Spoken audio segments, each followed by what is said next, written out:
faria aqui esta visita guiada, iria tecer aqui alguns considerandos e depois deixávamos aqui uma parte final, se concordarem, para algum debate, para alguma questão que eventualmente tenha. Eu chamava aqui tão só, num primeiro momento, a atenção de que a maior parte destes diplomas que têm vindo a ser publicados, e tem havido muitas alterações, portanto, aos primeiros diplomas, através de um conjunto de leis que, entretanto, foram sendo publicadas, mas eles têm aqui uma particularidade: quase todos eles entram em vigor, ou todos eles entram em vigor no dia imediatamente seguinte à sua publicação, mas produzem efeitos, em regra, à data em que o Decreto-Lei 10A foi aprovado em Conselho de Ministros, que foi o dia 12 de março. O próprio Decreto-Lei 10A só foi publicado no dia 13, mas efetivamente foi aprovado no dia 12 de março e, portanto, quase todos estes diplomas, quase todas estas normas que nós vamos ver, retroagem efetivamente os seus efeitos a um período anterior, o que quer dizer que algumas das deliberações tomadas pelos órgãos municipais, designadamente pela Câmara Municipal, porque vamos ver que algo que há aqui em comum nestes diplomas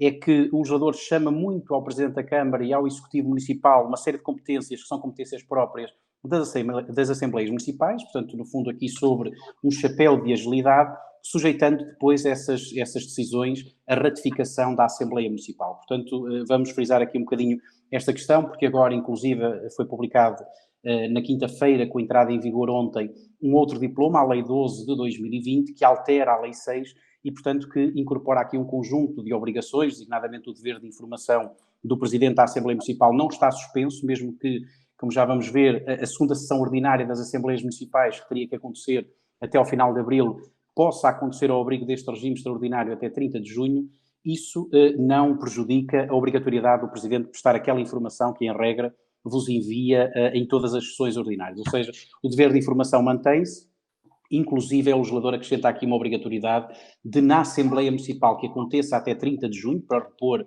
aquela que devia ter acontecido agora até ao final de abril, obrigatoriamente tem que ser incluído um ponto para que seja apreciado tudo aquilo que foi aprovado ao abrigo destes diplomas, designadamente da Lei 6, que vamos visitar a seguir. Portanto, uma nota prévia, esta de que a maior parte destes diplomas retroagem os seus efeitos a uma data anterior ao da sua entrada em vigor. Portanto, eu aqui vou passá-los, nós estávamos a trocar impressões já sobre eles, vocês têm estes slides e começámos a ver normas em concreto para podermos avançar. Uma primeira questão que me parece relativamente pacífica, ou seja, no fundo, aquilo que temos agora previsto nestes regimes excepcionais é uma derrogação ao regime ordinário previsto na Lei 75, ou seja, visitando o artigo 49 e 52 da Lei 75 de 2013, nós temos lá regularidades das sessões e das reuniões dos órgãos municipais.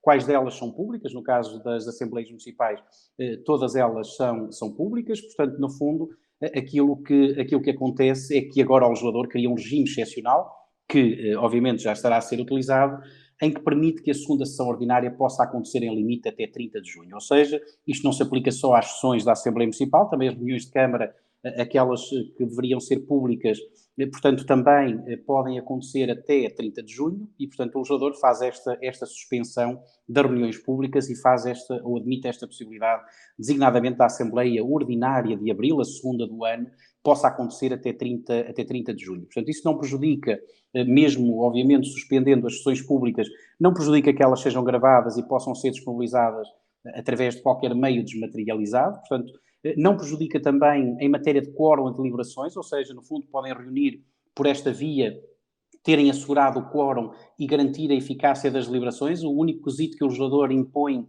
é que fique labrado em ata qual foi a forma de participação de cada membro, neste caso da Assembleia Municipal, portanto é a única condição de eficácia das deliberações é essa, portanto é que no fundo se respeite esse registro na ata.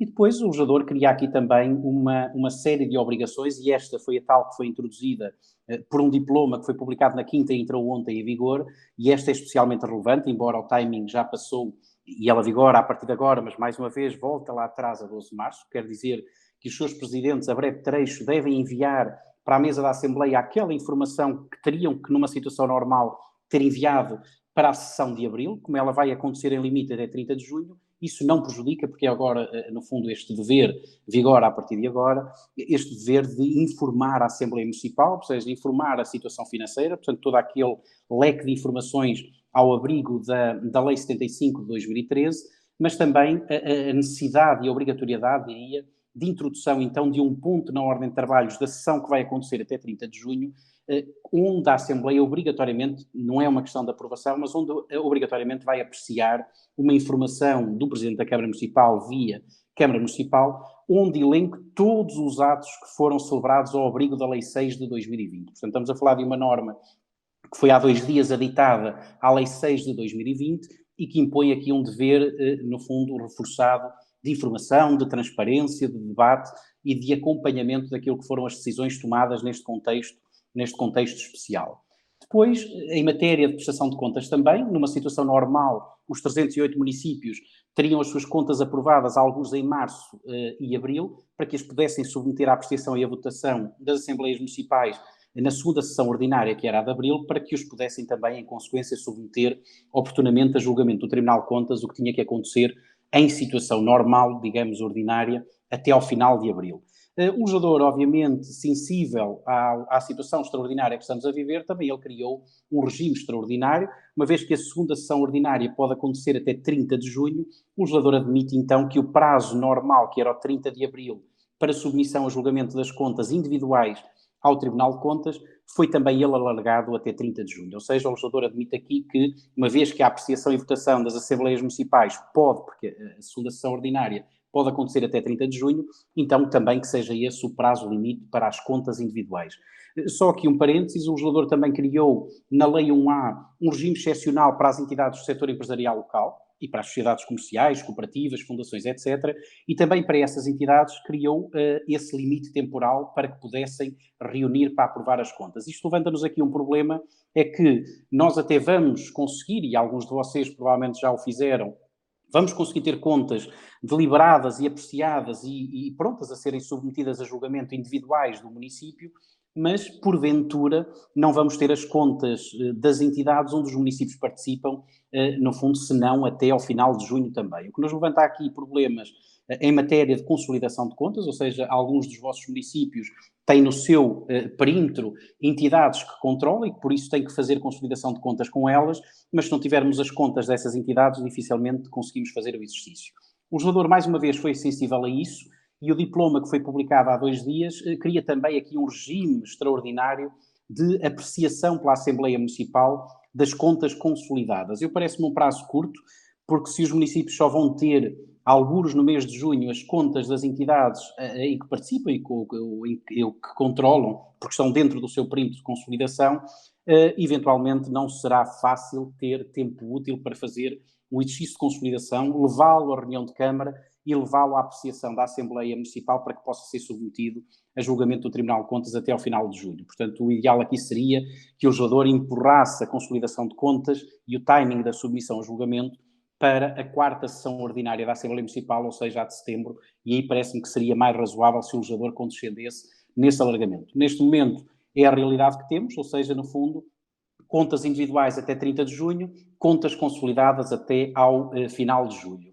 Depois aqui também um parênteses relevante, provavelmente alguns de vocês confrontaram-se com isso, mas foi algo que foi transversal aos 308 municípios que tinham entidades do setor empresarial local.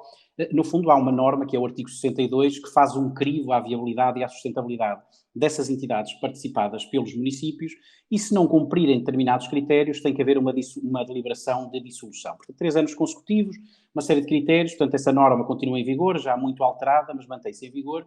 Aquilo que o legislador cria aqui no fundo, é um regime especial de que, se conseguir demonstrar, vamos imaginar que essa entidade há 2 anos tinha resultado líquido negativo, e este ano volta a ter, mas volta a ter, sobretudo, não por vicissitude, porque entretanto conseguiu reestruturar-se, não por vicissitude da sua atividade normal, mas consegue demonstrar que a sua situação, a sua viabilidade e a sua sustentabilidade foi fortemente afetada, e não será difícil de criar esse nexo de causalidade, mas fortemente afetada pela questão da pandemia. Então, este ano, este critério não conta para efeitos de testar os quesitos do artigo 62 e, portanto, se este fosse o 3º ano consecutivo em que a entidade tivesse resultado negativo, mas se conseguir demonstrar inequivocamente que este ano teve por força da pandemia, então este ano não conta e, portanto, a entidade não terá que ser dissolvida. Portanto, é aqui uma salvaguarda do legislador.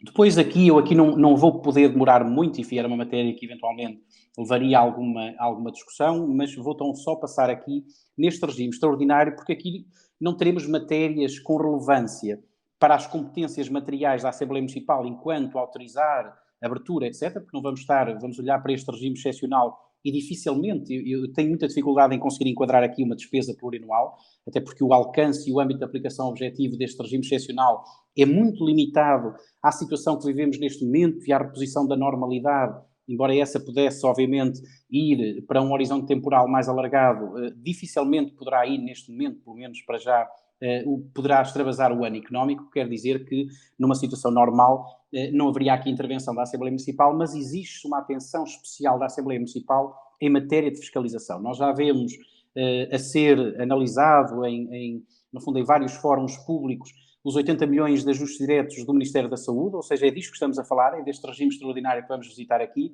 que também se aplica às autarquias locais, também se aplica aos 308 municípios e, portanto, é um regime que admite um recurso ao ajuste direto, independentemente do valor, quando estejam em causa determinadas premissas, e eu rapidamente passaria aqui porque penso que a Assembleia Municipal tem um papel fundamental na apreciação e no fundo, na análise e na própria fiscalização destes atos e, portanto, vamos percorrer rapidamente esta questão.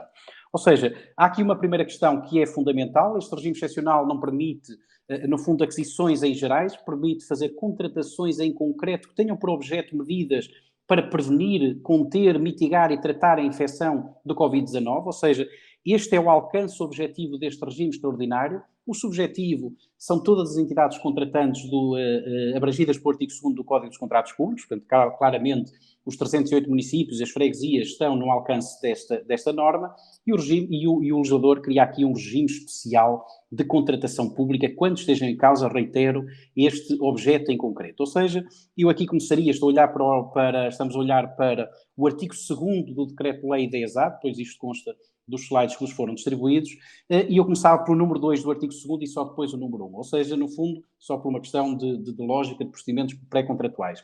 Aqui o que o legislador faz é alargar o limite do ajuste direto simplificado, aquele procedimento em que podemos ir diretamente ao mercado e adjudicar sobre a fatura, nunca prejudicando a regularidade financeira, ou seja, o cabimento prévio, mas aqui o que faz é que quando esteja em causa contratos que tenham aquele fim, neste caso concreto, aquisição de bens, serviços e locações, com aquele fim em concreto, mitigação dos efeitos da pandemia e reposição da normalidade, o limiar dos 5 mil euros é alargado para 20 mil euros. Ou seja, numa situação normal, fora deste contexto, o limiar do ajuste direto simplificado, que é o procedimento menos solene de contratação pública, é de 5 mil euros. Acima disso, eu já tenho que avançar para um ajuste direto, já tem mais solenidade que o ajuste direto simplificado. Aqui o que o legislador faz aqui é alargar esse limiar dos 5 para os 20 mil euros, quando esteja em causa, então, expressamente este tipo de contratações. Agora, voltando ao artigo 2º, mas agora ao número 1. Acima deste limiar, mas também abaixo é possível fazer isso, sempre que esteja em causa, e aqui já se incluem as empreitadas, portanto, aquisição de bens, serviços, locações e empreitadas, que tenham aquele objeto específico, prevenir, conter, mitigar, e, portanto, é muito importante que esta lógica objetiva seja respeitada. É possível aceder a este procedimento pré-contratual independentemente do valor. Ou seja, é possível fazer uma aquisição de 1 milhão de euros de máscaras, de ventiladores, de equipamento de proteção, etc., não sujeitando a concurso público, ou seja, ao abrigo deste regime excepcional, evocando e fundamentando, porque o dever de fundamentar estará permanentemente em cima da mesa, é possível recorrer a esta figura e, portanto, é isso que temos ouvido naqueles 80 milhões de euros que se fala do Ministério da Saúde. E porquê é que se fala? Porque o dever de publicação do contrato não está dispensado, ou seja, eu posso, efetivamente, recorrer ao ajuste direto, mas há uma série de quesitos próprios do ajuste direto que continuam a ser obrigatórios, muitos deles são desligados e rapidamente passamos por eles, mas o quesito de celebrar contrato e de publicar esse mesmo contrato é um quesito que continua a ser obrigatório. Portanto, no fundo, há aqui uma série de salvaguardas que o legislador faz, ou seja, o legislador olhou para este procedimento pré-contratual e desligou-lhe os quesitos que eventualmente podiam criar entropia a uma contratação rápida. Por exemplo, remove, ou pelo menos desliga neste tipo de contratação com estes fins específicos, aquela limitação que teríamos, de que temos que olhar para aquele agente económico para o ano em curso e para os 2 anos económicos anteriores e ficaríamos limitados se ultrapassasse os limiares dos procedimentos do ajuste direto. Não poderíamos também contratar com quem tivesse fornecido as chamadas liberalidades a título gratuito ou prestado serviços, portanto também essa norma está desligada. ainda que haja vários players no mercado, não estamos obrigados a fazer uma consulta prévia, portanto, podemos nos manter nesta lógica do ajuste direto a uma só entidade. Podemos, no caso concreto, dar efeitos imediatos após a adjudicação, mesmo sem termos outorgado o contrato. Eu já tive um caso desse em que foi preciso colocar dinheiro do outro lado do mundo muito rapidamente e, portanto, era preciso haver agilidade e, portanto, ao abrigo desta norma isso é possível. Adjudicamos. O contrato pode ter efeitos imediatos após a adjudicação. Eu posso, inclusive, dispensar os documentos de habilitação, designadamente o registro criminal, a situação tributária e contributiva regularizada. Portanto, tudo isso, ao abrigo desta norma, na alteração que ela teve, é possível ser dispensada. Posso fazer, inclusive, um adiantamento da totalidade do valor, ou seja, numa situação normal, noutro tipo de contratações, eu só posso adiantar em limite, como regra, 30%, e mesmo aí eu tenho que ter uma garantia bancária do lado do município, para salvaguardar o interesse público. Aqui não, aqui posso dispensar a caução e posso adiantar a totalidade do valor. Ou seja, estamos a falar aqui de um regime ultra especial, que tem que ser utilizado com muito cuidado e em situações claramente, devidamente fundamentadas, e nós percebemos que o contexto que estamos a viver, que o conseguimos, obviamente, em algumas situações enquadrar aqui, mas há que ter algum cuidado, não abusar deste expediente, porque efetivamente ele encerra aqui algumas limitações e responsabilidade acrescida, e se neste momento, enfim, para tentarmos acudir e salvaguardar os interesses próprios das populações, o recurso a estes expedientes obviamente, porque está legitimado pela lei, mas pode ser feito, há que ter algum cuidado, porque há um dia depois de hoje, portanto, isto será analisado com o cuidado que merece, e já vamos ver. Portanto, mesmo que o contrato ultrapassasse os 350 mil euros, estaria numa situação normal sujeita a visto, mas até isso o legislador desligou. Portanto, estes contratos, independentemente do valor, não estão sujeitos a visto, tem que ser dado conhecimento ao Tribunal de Contas, mas não estão sujeitos a visto, e, portanto, podem ter execução física e financeira imediata, e por isso são ferramentas que há que usar com muito cuidado, e aqui o papel da Assembleia Municipal de uma apreciação, obviamente, a posteriori, porque tudo isto é urgente e tudo isto tramita com muita rapidez, mas efetivamente essa fiscalização impõe-se e é efetivamente importante.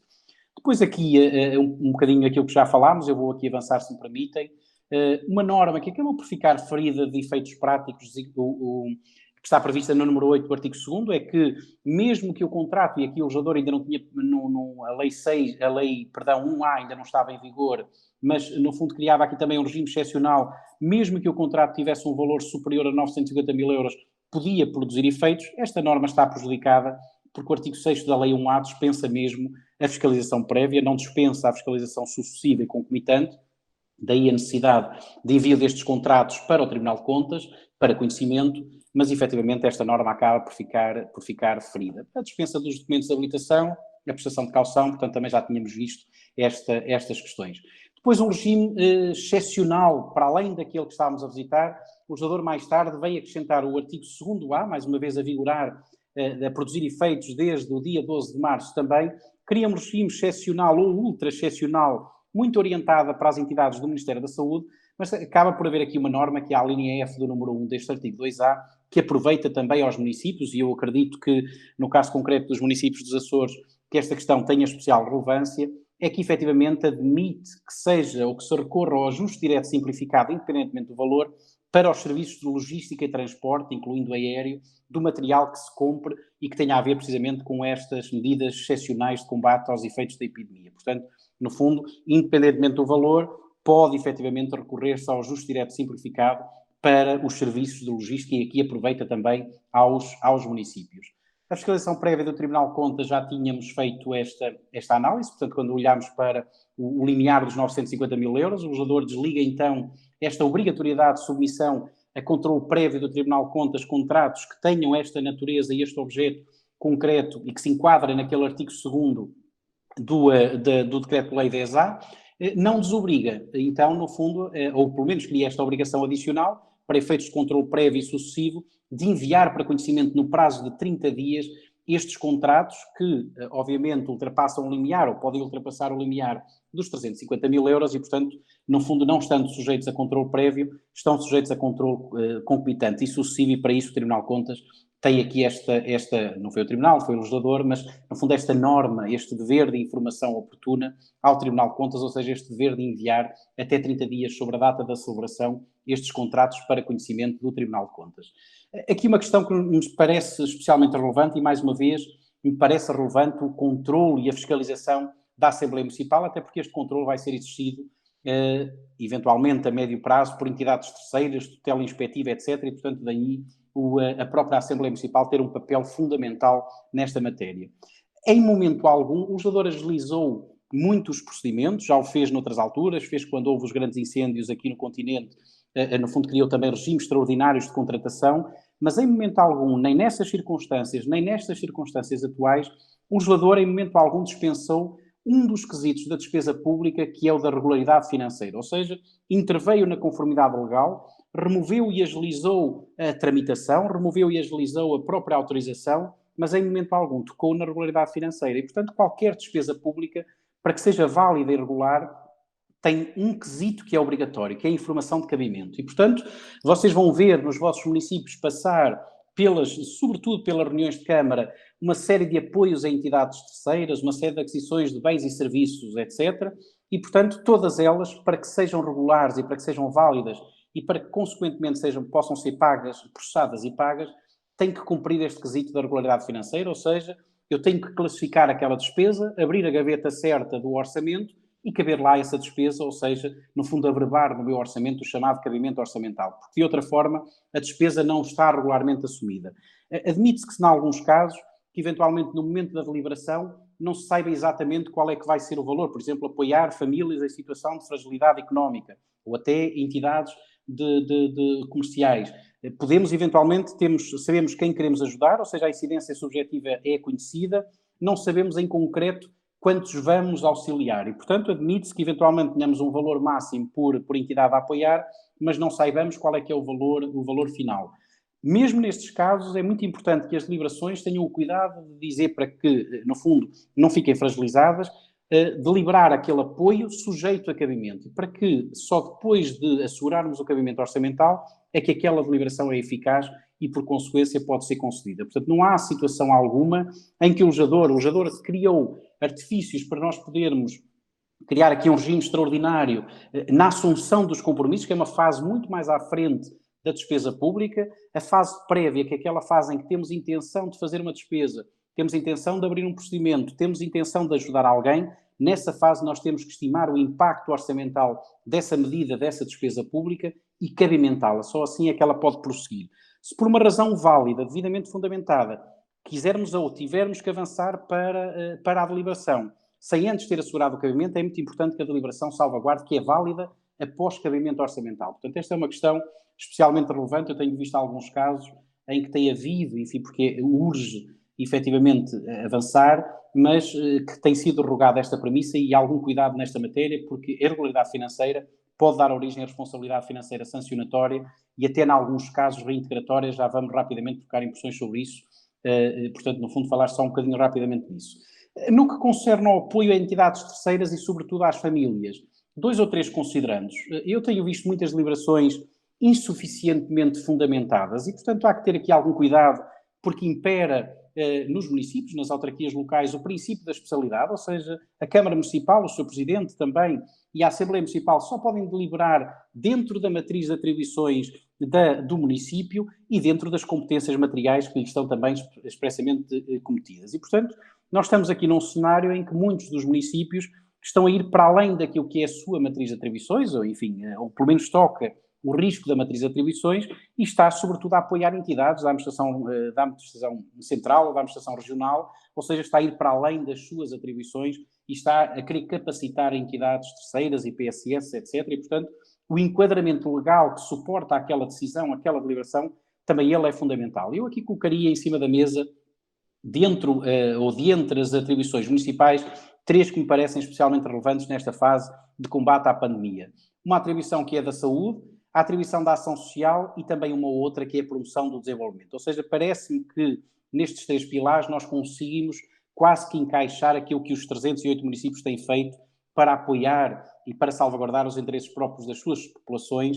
Parece-me que dentro destes 3 nós conseguimos. Dentro das competências materiais das câmaras municipais, eu destacaria aqui sobretudo 3, ou seja, este apoiar atividades de natureza social, cultural, recreativa, prestar apoios a pessoas em situação de fragilidade e assegurar o apoio adequado ao exercício de competências por parte do Estado, e acrescentaria aqui, no vosso contexto do Governo Regional, porque importa que qualquer deliberação que seja tomada seja evocada, obviamente, a atribuição e a competência certa para que, no fundo, respeitemos então aquele princípio da especialidade. Ou seja, é fundamental que esta fundamentação esteja em cima da mesa quando deliberamos um apoio às famílias, quando é deliberado um apoio ao tecido empresarial, quando isentamos, eventualmente, determinadas taxas, etc. Portanto, no fundo, estas matérias convém que estejam devidamente fundamentadas e enquadradas.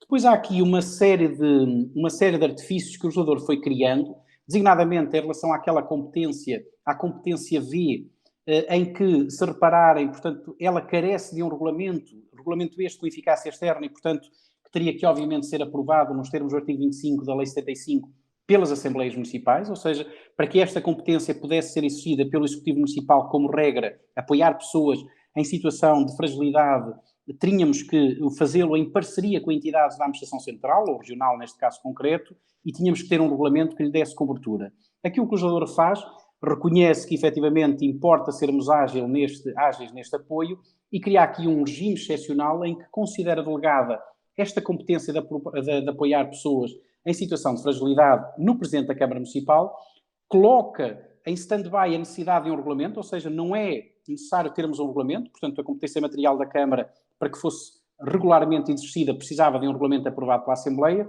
O legislador aqui passa a competência da Câmara para o Presidente da Câmara, desliga o quesito regulamento municipal, desliga a obrigatoriedade de haver aqui uma parceria com entidades da administração central ou da administração regional, e aquilo que obriga é que, se o Presidente da Câmara Municipal utilizar este expediente, e isto está dentro da Lei 6, e, portanto, se os vossos Presidentes do Executivo utilizarem este expediente, têm que colocar, no fundo, esse uso na tal informação que tem que ser obrigatoriamente incluída num ponto na sessão da Assembleia que vai acontecer até 30 de junho. Portanto, se os Presidentes chamaram a si e exerceram esta competência delegada e, portanto, dispensou-se, por via desta norma, a necessidade de um regulamento, então isso tem que constar daquela informação que vos terá que ser enviada até 30 de junho. Mas o legislador impõe também que, se este expediente for utilizado, é informado o Presidente ou a Presidente da Assembleia Municipal por meio eletrónico, mail ou outro qualquer meio eletrónico, até 48 horas sobre o despacho do Presidente e, no fundo, que foi feito ao abrigo desta norma. Portanto, há aqui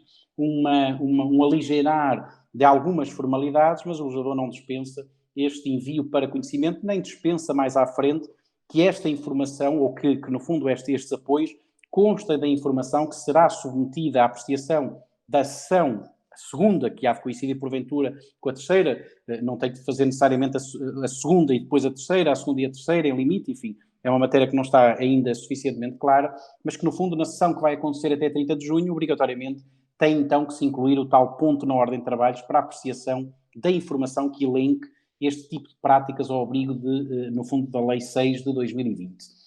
Depois aqui também nas freguesias o legislador alarga esta possibilidade, é uma competência material que as freguesias não tinham e, portanto, também elas podem apoiar pessoas em situação de fragilidade, portanto, uma articulação, diria, para que não haja sobreposição com os próprios municípios e com o próprio governo regional, mas, portanto, também é um regime extraordinário que está previsto.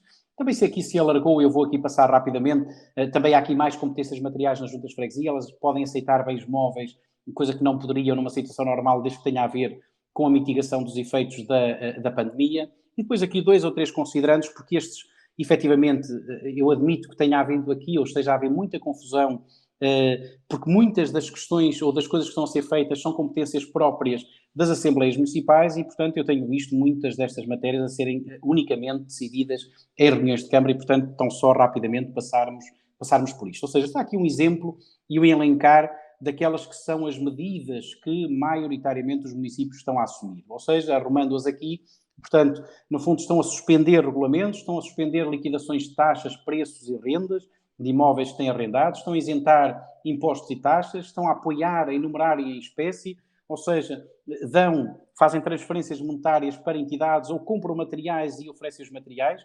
Na prática, uma coisa e outra têm exatamente a mesma natureza, são apoios a entidades terceiras e têm o mesmo enquadramento jurídico e, no fundo, tocam nas mesmas competências materiais da Câmara e, eventualmente, da Assembleia Municipal. E agora, muito rapidamente, trocar aqui algumas impressões sobre esta matéria. Sempre que esteja em causa reduzir, isentar ou suspender a liquidação de um preço municipal, a competência é uma competência da Câmara Municipal. Ou seja, no fundo aqui não precisamos, não é obrigatória a intervenção da Assembleia Municipal, salvo se quiséssemos alterar ou suspender algum regulamento, e isso acontece, ou seja, alguns regulamentos que têm eficácia externa têm também preços associados. Por exemplo, a água, o saneamento, os resíduos sólidos urbanos, o pressário foi aprovado pelo Executivo Municipal, mas o regulamento, porque tem eficácia externa, vai à Assembleia Municipal por via do artigo 25º do anexo 1 da Lei 75. Se eu quero suspender o regulamento, tem que ser, obviamente, por intervenção da Assembleia Municipal. Se eu quero suspender o preço, a intervenção é exclusiva do Executivo Municipal. No que concerne às rendas são equiparados a preços para este efeito, portanto, ou seja, tudo que tenha a ver com renda social ou com rendas condicionadas, portanto, eu tenho alguma liberdade para o fazer, não se tratando de rendas sociais ou rendas condicionadas. Tratando-se, imaginem que um determinado município tem um imóvel, enfim, no centro da vila, da cidade, um imóvel arrendado em situações normais de mercado, que não habitação social ou rendas condicionadas, então está condicionado por esta Lei 4C e a concessão de apoios, eu aqui chamava especial atenção para a fiscalização exercida pelas Assembleias Municipais, no fundo, os apoios que podem ser dados em matérias de rendas que não, porque essas estão fora do alcance deste diploma, que não habitação social ou rendas condicionadas, têm que respeitar este artigo 11º da Lei 4C, ou seja, não há aqui margem para ir para além daquilo que aqui está, porque efetivamente a Lei 4C, no seu artigo 11º, vincula também os municípios, porque são entidades públicas e por isso a redução de rendas só pode ser concedida quando se cumpra o critério do número 1 do artigo 11º, quando haja uma quebra de rendimentos superiores a uma determinada porcentagem, 20%, ou quando resulte numa taxa de esforço superior a 35%, portanto, neste caso é possível reduzir a renda, só é possível isentar as rendas, estamos a falar de tudo que tem fora, ou que está fora do alcance da renda condicionada e renda, no fundo, a habitação social, portanto, no fundo, um arrendamento em circunstâncias normais de mercado. Também é possível isentar as rendas se, no caso concreto, o arrendatário deixar de oferir quaisquer rendimentos, portanto, a partir de 1 de março, estes são os quesitos para que possa haver essas isenções ou reduções, até mesmo uma moratória de rendas. Portanto, dentro da habitação social, obviamente depois haverá outro arbítrio que já não dentro do alcance deste diploma. Em relação às taxas municipais, tem havido, de facto, aqui uma confusão grande nesta matéria, portanto, ou seja, as taxas municipais, quem as aprova é a Assembleia Municipal, o regulamento onde elas estão fixadas é também competência da Assembleia Municipal, o que quer dizer que, por força do regime geral das taxas, qualquer isenção ou redução ou consta do regulamento que aprovou a taxa, ou então nem a Assembleia Municipal tem competência para deliberar. Ou seja, no fundo, aqui o que o legislador nos impõe no regime geral das taxas é que o regulamento que criou a taxa tipifica as isenções e depois cabe ao Executivo reconhecer, face àquela incidência objetiva e subjetiva, que aquela entidade ou aquela pessoa se enquadra, então, nesses critérios e condições, no fundo, para conceder a isenção. Fora daquilo que está tipificado é o regulamento que criou a taxa. E isso tem abundado agora neste período. Eu diria que não é possível conceder isenções ou reduções. Ou seja, no fundo, primeiro teríamos que rever o regulamento, alargar, e neste contexto não é fácil, já vamos ver isso, mas alargar o âmbito de incidência objetiva e subjetiva daquelas isenções, para que elas pudessem ser concedidas. Fora desse limite, efetivamente não podíamos fazer, a não ser alterando o regulamento, ou seja, nem a Assembleia Municipal, que é quem tem competências tributárias nesta matéria, tem competência para ad hoc, ainda por cima neste contexto também, no fundo de conceder uma isenção que vá para além daquilo que está tipificado em regulamento. Agora, há aqui uma questão que é especialmente relevante, é que uma coisa é isentar ou reduzir, a outra coisa é suspender. Os tributos, designadamente, neste caso concreto, no fundo, as taxas, e é isso que as diferencia dos impostos, têm que obrigatoriamente ter sempre um caráter bilateral, ou seja, aquilo que distingue o imposto de uma taxa é que a taxa é bilateral, o imposto é unilateral. Bilateral porque, no fundo, nós liquidamos e cobramos uma taxa em contrapartida de algo que é sinalagmático e proporcional. Nós removemos um obstáculo jurídico emitindo uma licença e este é o sinalagma e, por contrapartida, podemos liquidar e cobrar uma taxa. Alguém ocupa o espaço público, então é legítimo liquidar e cobrar uma taxa. E, portanto, essa questão é especialmente relevante agora. Se, eventualmente, nós tivermos licenças de ocupação de espaço público por esplanadas e por via, precisamente, desta situação de pandemia, os agentes económicos deixaram de ocupar o espaço público, pegaram nas suas cadeiras, nas suas mesas, etc., recolheram-nas dentro do estabelecimento, então aí deixou de haver sinalagma. E é nestes casos que nós falamos de suspensão. Suspensão da liquidação e esta pode ser decidida por despacho do Presidente da Câmara Municipal. Não precisa de intervenção nem do Executivo, nem precisa de intervenção do Deliberativo, porque eu não estou a apoiar ninguém, porque, pura e simplesmente, não há, no fundo, aqui a lógica bilateral, não há assinalagma. E, por isso, se não há assinalagma, não há legitimidade para poder liquidar a taxa.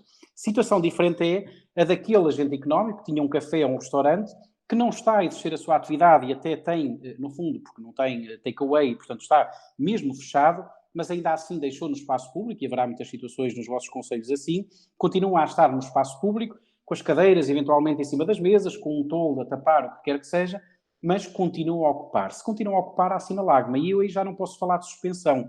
Aí eu posso falar de isenção ou eventualmente de redução, porque há assinalagma, há legitimidade para continuar a liquidar. Eu percebo e sou sensível a que aquele agente económico, porque não está a exercer a atividade, tem fragilidades económicas e eu quero apoiá-lo. Apoiá-lo como? Isentando de pagar a taxa que era devida, porque há assinalagma. E aí já falamos então de isenção, já falamos da necessidade de enquadrar no regulamento que aprovou efetivamente aquela taxa e, portanto, no fundo, aquele enquadramento anterior que estávamos a visitar.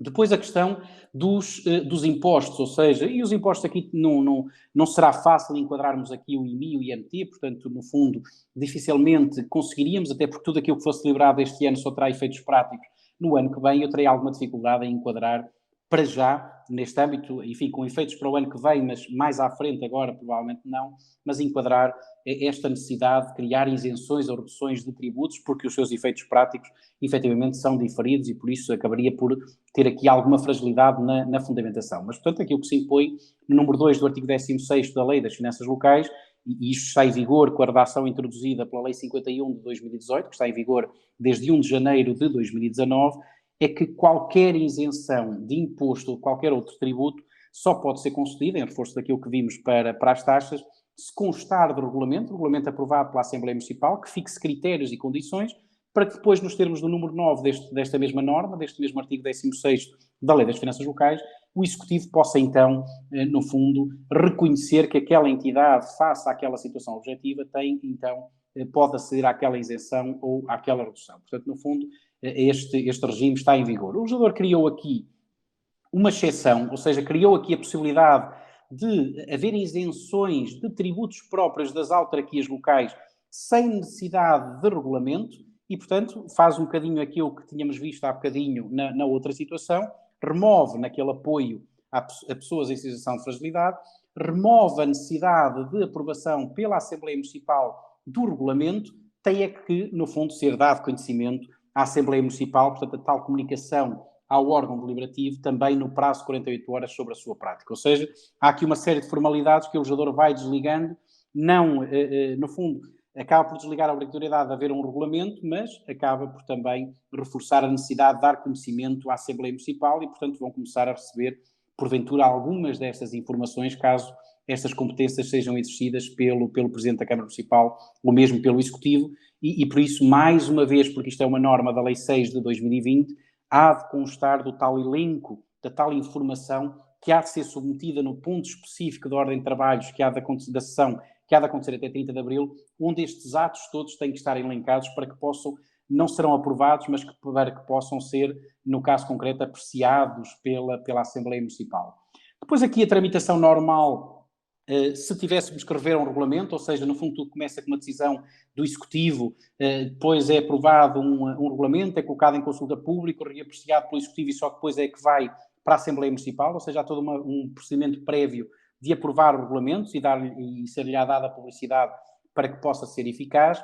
Aquilo que é em limite, numa articulação muito próxima, e aqui é importante que o Presidente da Câmara Municipal, o Executivo Municipal, tenha uma articulação muito próxima com a Assembleia Municipal, com o Presidente da Assembleia Municipal, nós conseguíamos, se houvesse necessidade de aprovar rapidamente um regulamento para poder dar cobertura a alguns daqueles apoios que visitámos, poderíamos encurtar aqui alguns dos passos que estávamos a ver, ou seja, no fundo, poderia ser utilizada aqui a figura da ratificação, que está prevista no artigo 164 do Código de Procedimento Administrativo, e podia ser suprimida a consulta pública, ou seja, os 30 dias, uma vez que nós não estamos, maioritariamente nestes regulamentos, não estamos a impor deveres e obrigações àqueles que deles vão beneficiar mais direitos, ou seja, aquilo que nós queremos fazer é apoiá-los, dar-lhe mais direitos, ampliar, no fundo, aquilo que que eventualmente o regulamento já dava, nós conseguimos suprimir e fundamentar a necessidade de consulta pública. Portanto, esta é uma questão, depois aqui a figura da ratificação, como é que pode acontecer, e eu aqui reitero a necessidade de articulação, utilizando estes expedientes para que não haja surpresas, e efetivamente deve haver uma articulação, porque nada obsta a de que, se o Executivo chama a si uma competência que não é sua e delibera sobre ela e a sujeita à ratificação, o órgão competente perante esta incompetência relativa que é a Assembleia Municipal pode não ratificar.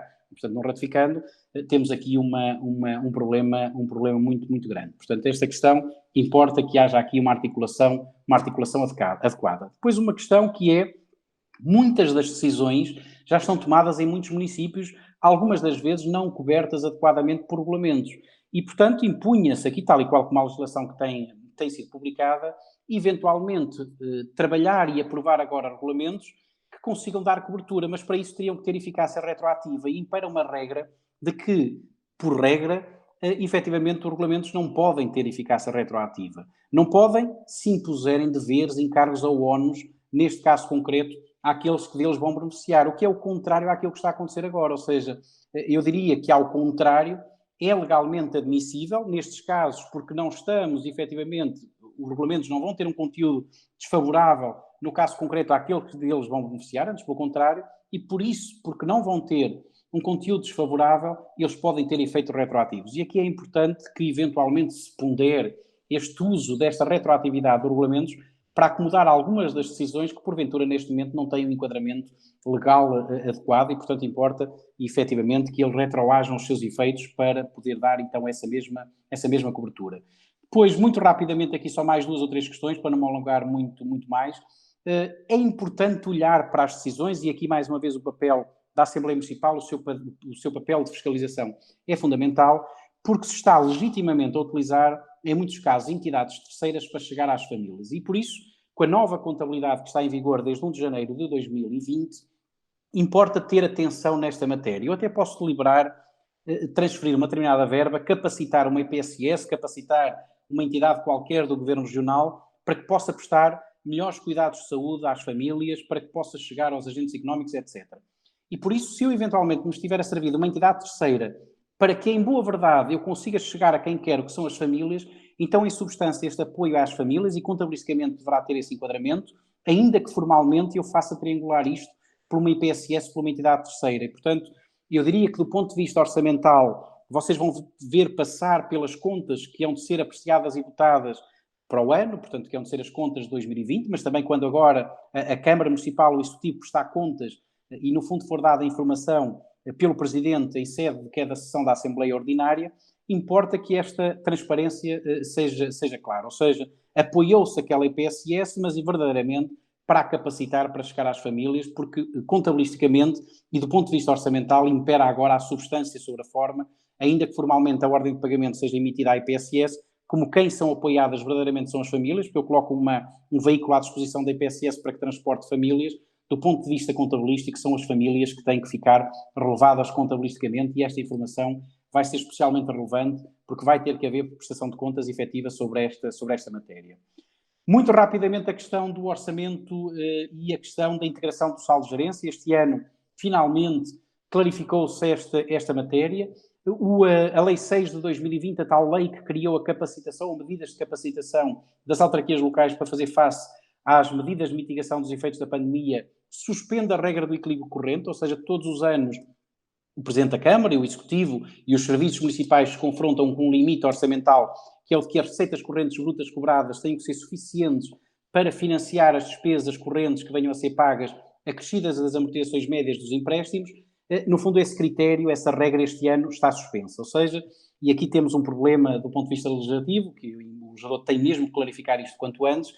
Aparentemente é para o ano todo, e por isso o legislador teve o cuidado de dizer no ano 2020, mas o diploma onde esta norma está só vigora até 30 de junho. E, portanto, é algo que é simples de clarificar, mas que tem criado algum desconforto nos municípios, porque aparentemente é para o ano inteiro, mas efetivamente está num diploma que tem esta limitação, este âmbito temporal de aplicação, e por isso esta questão tem que ser clarificada.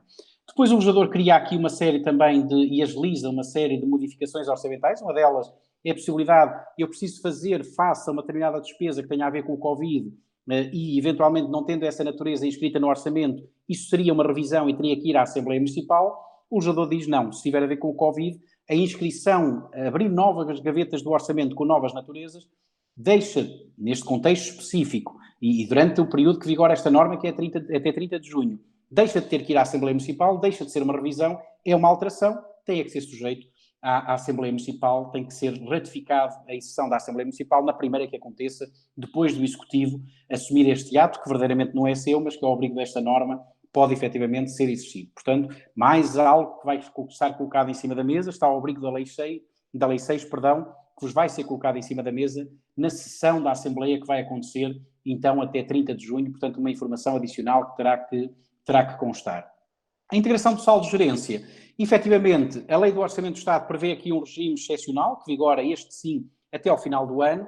Já não é preciso termos as contas aprovadas, o relatório de contas aprovado e apreciado pela Assembleia Municipal para que se possa fazer a revisão por integração do saldo de gerência. Portanto, é possível fazê-lo a todo o tempo, desde que, pelo menos, a Câmara Municipal aprove o mapa dos fluxos de caixa, ou seja, o mapa onde está evidenciado esse mesmo saldo de gerência. Portanto, isto passou a ser possível, já o era com um enquadramento específico, mas passou a ser possível, nestes termos, ser feito a partir de 1 de abril. Aquilo que a norma, este artigo 129 da Lei do Orçamento do Estado impunha, é que fossem juntos uma série de elementos ao pedido à Assembleia Municipal para a integração do saldo de gerência. A Direção-Geral das Autarquias Locais já publicou que documentos são esses, publicou no mesmo dia em que foi publicado o Orçamento do Estado, no dia 31 de março, e, portanto, pode eventualmente ser colocada em cima da mesa da Assembleia a revisão de integração do saldo de gerência, sem que sejam colocados os documentos de prestação de contas no mesmo momento, desde que esse pedido seja instruído com estes elementos. Ou seja, no fundo,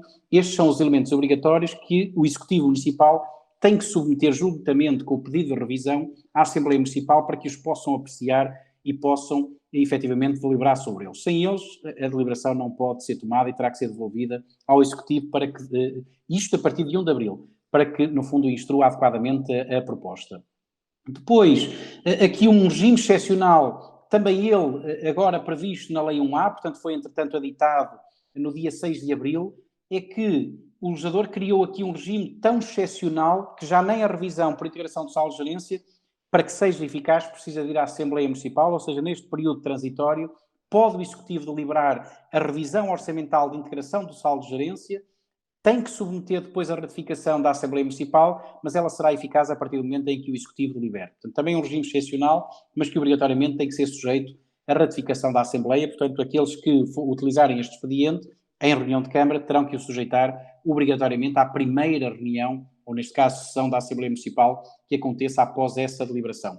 Estamos mesmo a terminar, só 2 ou 3 considerandos, e aqui também é muito, muito relevante, 2 regimes ou 3 regimes excepcionais de endividamento e de financiamento. Portanto, eu vou aqui avançar, mas uma possibilidade, imaginem que o município está, porque tem uma quebra, os 308 municípios estão a confrontar-se com uma quebra da sua receita corrente, a atividade económica está parada e, portanto, eu admito que muitas das receitas das taxas, etc., dos impostos, nomeadamente do IMT, das transações de imóveis, que tenham caído a pique e, por isso, terão dificuldades de liquidez. E tendo dificuldades de liquidez, tem aqui 2 expedientes previstos nesta lei para financiar essa necessidade. Uma primeira é a antecipação das transferências dos duodécimos das transferências do Orçamento do Estado. Ou seja, é possível cada um dos vossos municípios, desde que o façam até ao final de cada mês, pedir a antecipação de um duodécimo e por uma só vez. Imaginem que agora até ao final de maio era essa a intenção do Executivo, fazia o pedido à Direção-Geral das Autarquias Locais para antecipar o duodécimo, que há de ser o último do ano, e no fundo, no mês de junho, vai receber o duodécimo de junho mais o de dezembro. Isso era uma forma de ter liquidez, é perigoso porque na altura em que chegarmos a dezembro e que haja obrigações plantadas no fundo, para esse mesmo momento, já não vamos ter esta transferência do Orçamento do Estado. Portanto, utilizar este expediente tem que ser feito com muito cuidado e com uma perspectiva, no fundo, bastante alargada daquilo que vai ser o comportamento das receitas e despesas do município, porque não resolve um problema de agora, mas traz-nos um problema futuro e, por isso, a utilização deste expediente tem que ser devidamente ponderado. Uma outra figura que o legislador prevê, e também alargou agora às freguesias, é a possibilidade de contrair empréstimos de curto prazo com este fim específico de financiar despesas do Covid. Ou seja, isso não obsta a que o município já tenha visto autorizado pela Assembleia Municipal, no caso concreto, eventualmente, empréstimos de curto prazo para acudir a necessidades normais de tesouraria. O legislador cria agora um regime extraordinário e especial de empréstimos de curto prazo para financiar as despesas que têm a ver com o Covid e que não precisam de ir à Assembleia Municipal, ou seja, no caso concreto, aquilo que o legislador impõe é que efetivamente possa ser o Executivo a fazê-lo e neste caso concreto tem que ser informado, aqui não há a lógica da ratificação, mas que seja informada a Assembleia Municipal, portanto, no fundo, mais uma medida que, se for exercida, tem que constar da informação que vai à apreciação da Assembleia Municipal até ao final de junho, portanto, até 30 de junho. Depois aqui, 2 ou 3 considerandos, o Fundo Social Municipal, que tem particularidades nos Açores, portanto, também torna elegível, no fundo, as despesas Covid, ou seja, como os municípios não estão a fazer tantas despesas que são elegíveis para este fundo, passam a ser elegíveis as despesas que, no fundo, fizerem ao abrigo das medidas de mitigação dos efeitos do Covid. Depois suspendeu também o legislador agora até 30 de junho o período de utilização dos empréstimos. Numa situação normal da contração do empréstimo de médio e longo prazo, o município não pode ter um período de utilização, ou seja, o empréstimo está aprovado e está eficaz porque já tem visto o Tribunal de Contas. Eu disponho de até 24 meses para colocar o dinheiro do lado do município. Fins os 24 meses, o município já não pode utilizar esse empréstimo. O legislador suspende a contagem desse prazo e esta suspensão acontece entre a data em que produz efeitos este diploma, a Lei 6 de 2020, e o 30 de junho. A partir daí os prazos continuam a contar. Depois admite aqui a contração de um empréstimo para financiar as despesas Covid. Esta matéria está insuficientemente regulamentada, uma vez que estes empréstimos de médio e longo prazo vêm maioritariamente financiados despesa corrente, o legislador devia ter clarificado qual era a maturidade. Ou seja, se nós olharmos para o artigo 51 da Lei das Finanças Locais, nós temos que o limite máximo, como regra, de maturidade do empréstimo é de 20 anos, com exceção dos 35 dos empréstimos BEI ou da recuperação financeira, que pode, da reabilitação urbana, perdão, que até pode ir até 50, mas o limite em regra são os 20 anos, mas 20 anos estão sempre limitados pela vida útil dos investimentos, por exemplo, que vão ser financiados. Aqui não vão ser financiados investimentos, mesmo que comprem ventiladores, não são investimentos municipais, porque é para colocar à disposição de entidades terceiras, e, portanto, parece-me que era fundamental o legislador ter clarificado aqui qual era a maturidade destes empréstimos para que, efetivamente, fossem consequentes. Não dispensa de visto o Tribunal de Contas, não é preciso termos autorização da Assembleia Municipal, obrigatoriamente temos que os sujeitar à ratificação, portanto, é possível contrair estes empréstimos e o Sr. Presidente outorgá-los por intervenção exclusiva do Executivo Municipal, sem prejuízo de ser colocado, então, em cima da mesa para ratificação da Assembleia Municipal. Sem prejuízo também de terem visto prévio do Tribunal de Contas, o que quer dizer que dificilmente eles serão consequentes, porque provavelmente, quando chegarmos ao momento em que temos o visto destes contratos de empréstimos, a despesa que era elegível e para a qual contratámos estes empréstimos e aos quais estavam consignados já estão pagas, e por isso temos aqui um problema prático e inconsequente em relação a este tipo de medidas, designadamente de financiamento. Muito rapidamente também, e por último, o legislador cria aqui um regime excepcional de endividamento, ou seja, não afasta as despesas Covid dos limites da dívida total, deixa que elas possam, e na sua exata medida, em que normalmente o município tem um limite da dívida total, que é a receita corrente líquida cobrada nos 3 últimos anos, a média da receita corrente líquida cobrada. Se a sua dívida orçamental e das entidades, em determinadas circunstâncias, nas quais participa ou controla, se a sua dívida ultrapassar esse limite, tem excesso. E neste caso concreto está obrigado a reduzir 10% ao ano desse excesso. Aqui o legislador desliga essa obrigatoriedade em relação a estas despesas e também aqueles que têm margem face ao limite, que só poderiam consumir 20% dessa margem, também essa matéria estará desligada aqui. Portanto, cria aqui um regime excepcional, não afasta do limite do endividamento, mas cria aqui um regime especial sobre esta matéria. Era um bocadinho isto aquilo que eu queria, no fundo, debater-vos, apresentar-vos. Cada uma destas matérias daria para debatermos aqui durante muito tempo, mas não posso roubar-vos mais tempo e por isso agora devolvia a palavra para alguma questão que eventualmente tenham.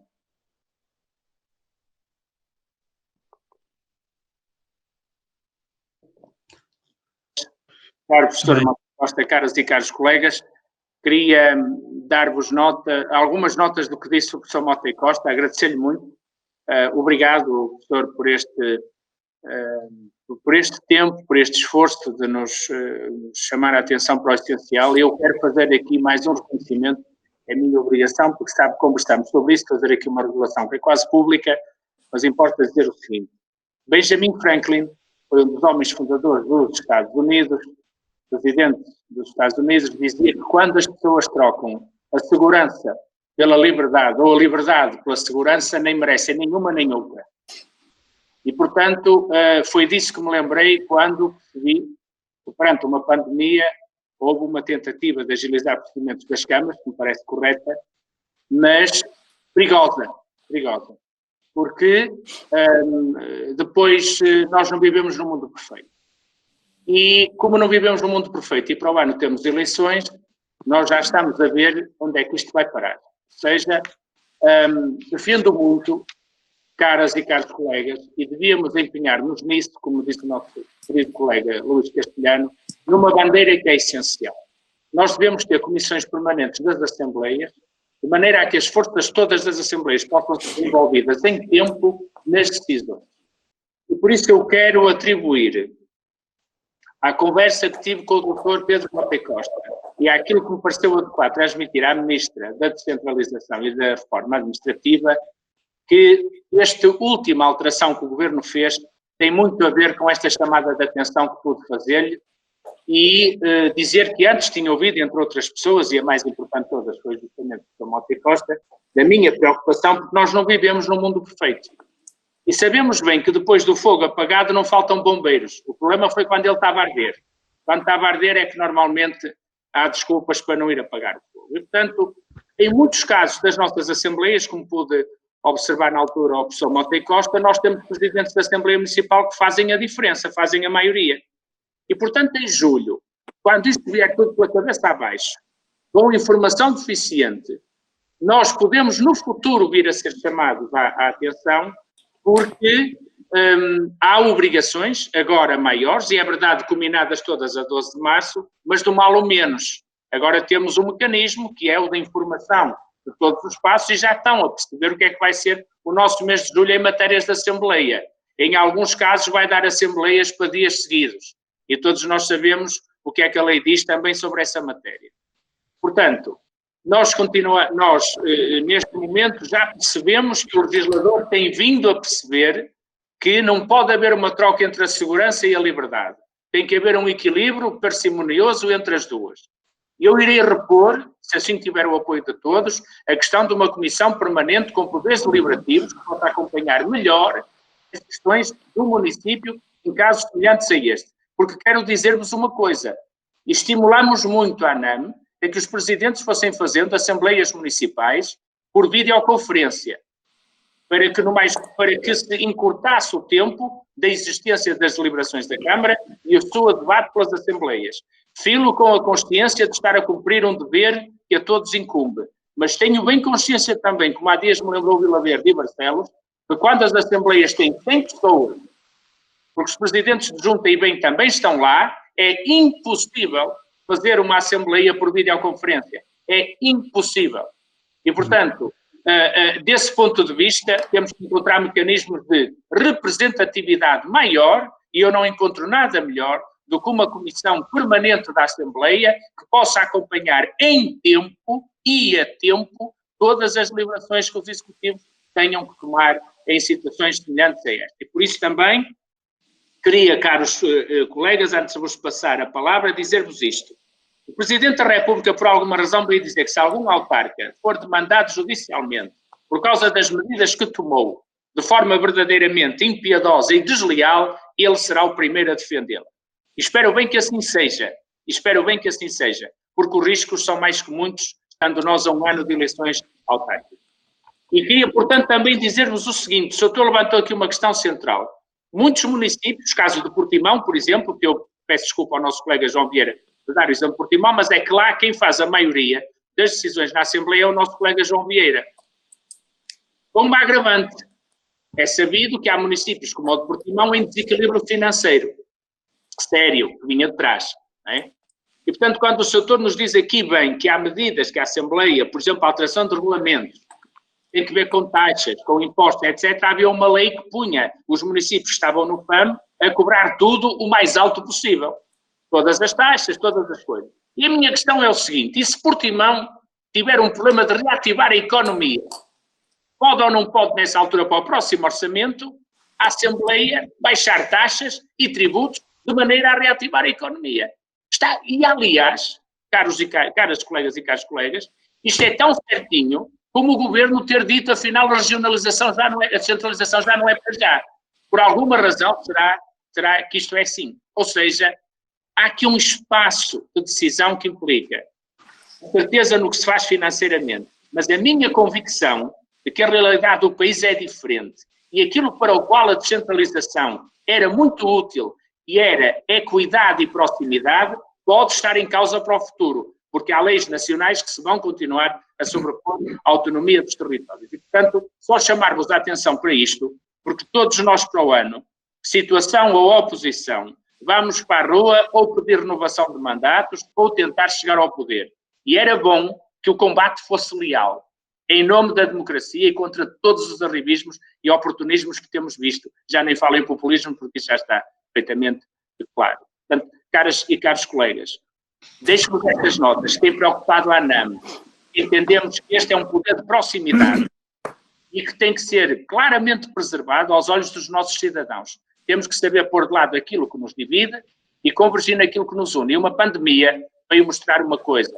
Pandemia democrática, interclassista, tanto matou ricos como pobres, embora com mais incidência nos mais velhos, e também dizer-vos já agora que o nosso colega de Lisboa, acabadinho de fazer 70 anos, naquela intenção inicial do governo de pôr os 70 anos na prateleira e arrumando com a mesa toda da Assembleia Municipal de Lisboa. É só para termos uma ideia das questões para as quais devemos ter reflexão e pensamento próprio, porque é verdade que a pandemia não estava previsto, era absolutamente errado que não fizéssemos uma recolha dos problemas que nos foram colocados nesta fase, para que no futuro, perante uma eventual outra pandemia, sejamos todos melhor preparados e façamos aquilo que Benjamin Franklin disse. Quem troca segurança, ou quem troca a liberdade pela segurança, provavelmente nem merece segurança, nem merece liberdade. Era só. Caros colegas que queiram intervir, sintam-se à vontade, professor Mota Costa também, naturalmente.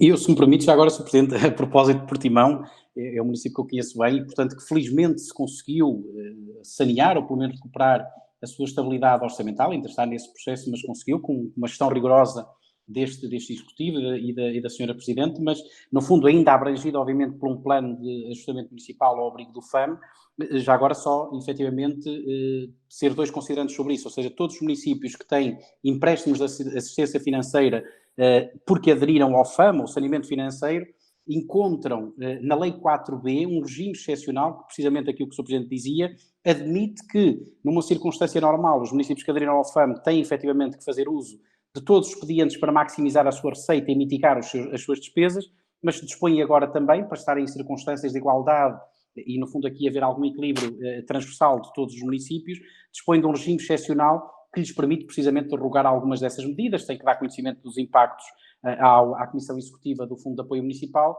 mas também, efetivamente, para esses criou esse mecanismo e há que ter aqui um cuidado muito grande sobre essa matéria, porque, efetivamente, eles estão em ajustamento financeiro, podem fazê-lo, mas tudo isso pode ter um impacto materialmente relevante que vai condicionar a sua recuperação futura. Só esta parte.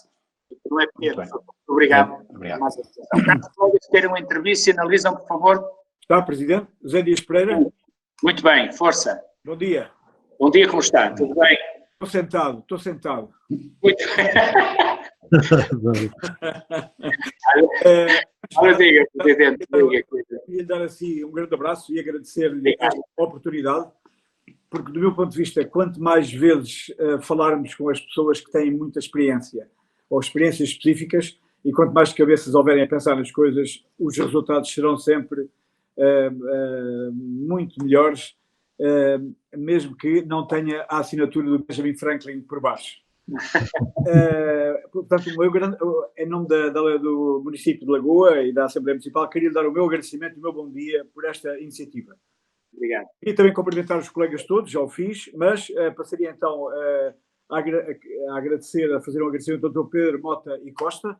Não é todos os dias que temos a hipótese de uma digestão de uma tão extensa legislação criada muito recentemente, da qual fui tomando notas,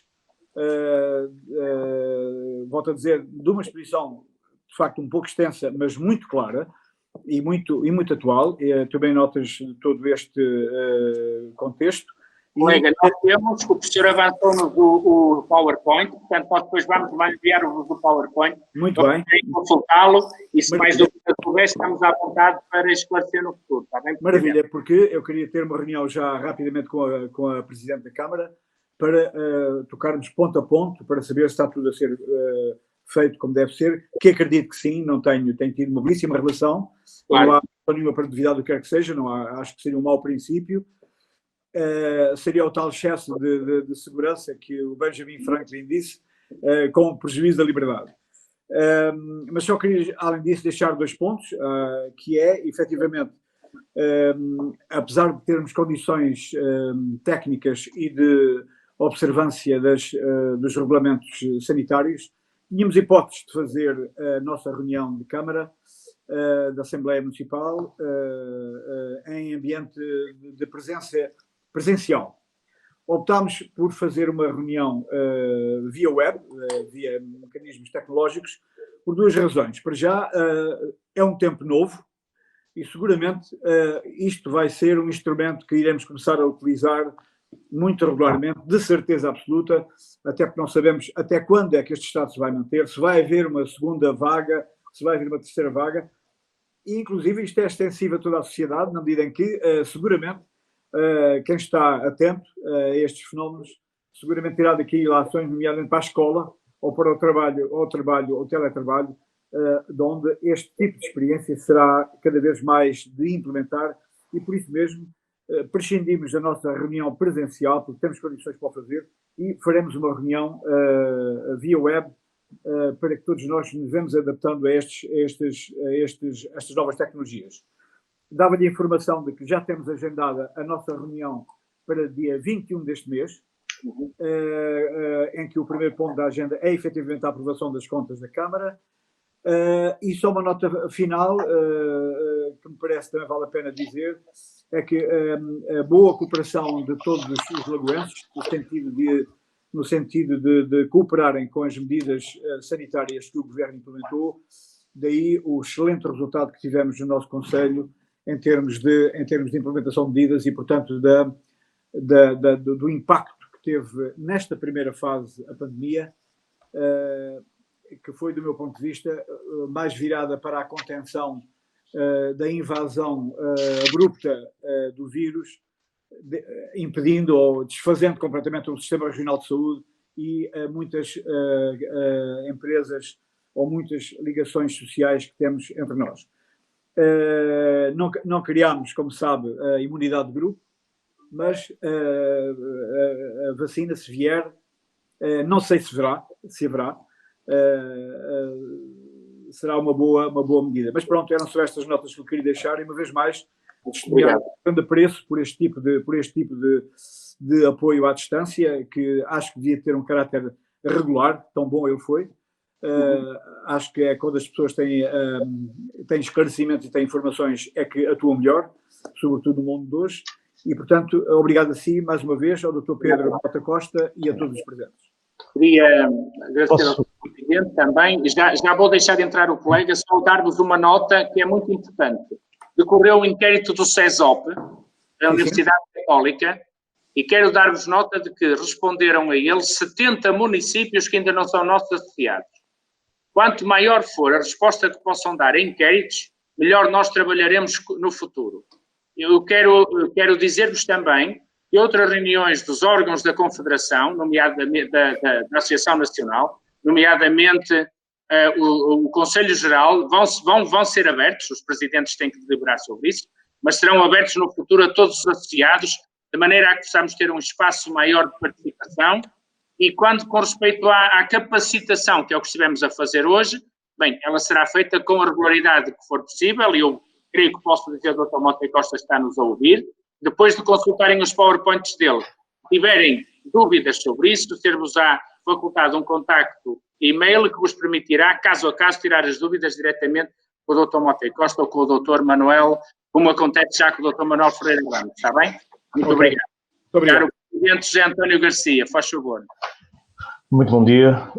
Queria cumprimentar todos os presentes, os colegas aqui de São Miguel e os que estão também no continente. Agradecer o convite feito pela ANAM para esta conferência, dar os parabéns ao professor Monte Costa pela clareza na sua explicação e pela oportunidade dos temas, muito interessantes, e realmente dar os parabéns à ANAM pela oportunidade da iniciativa.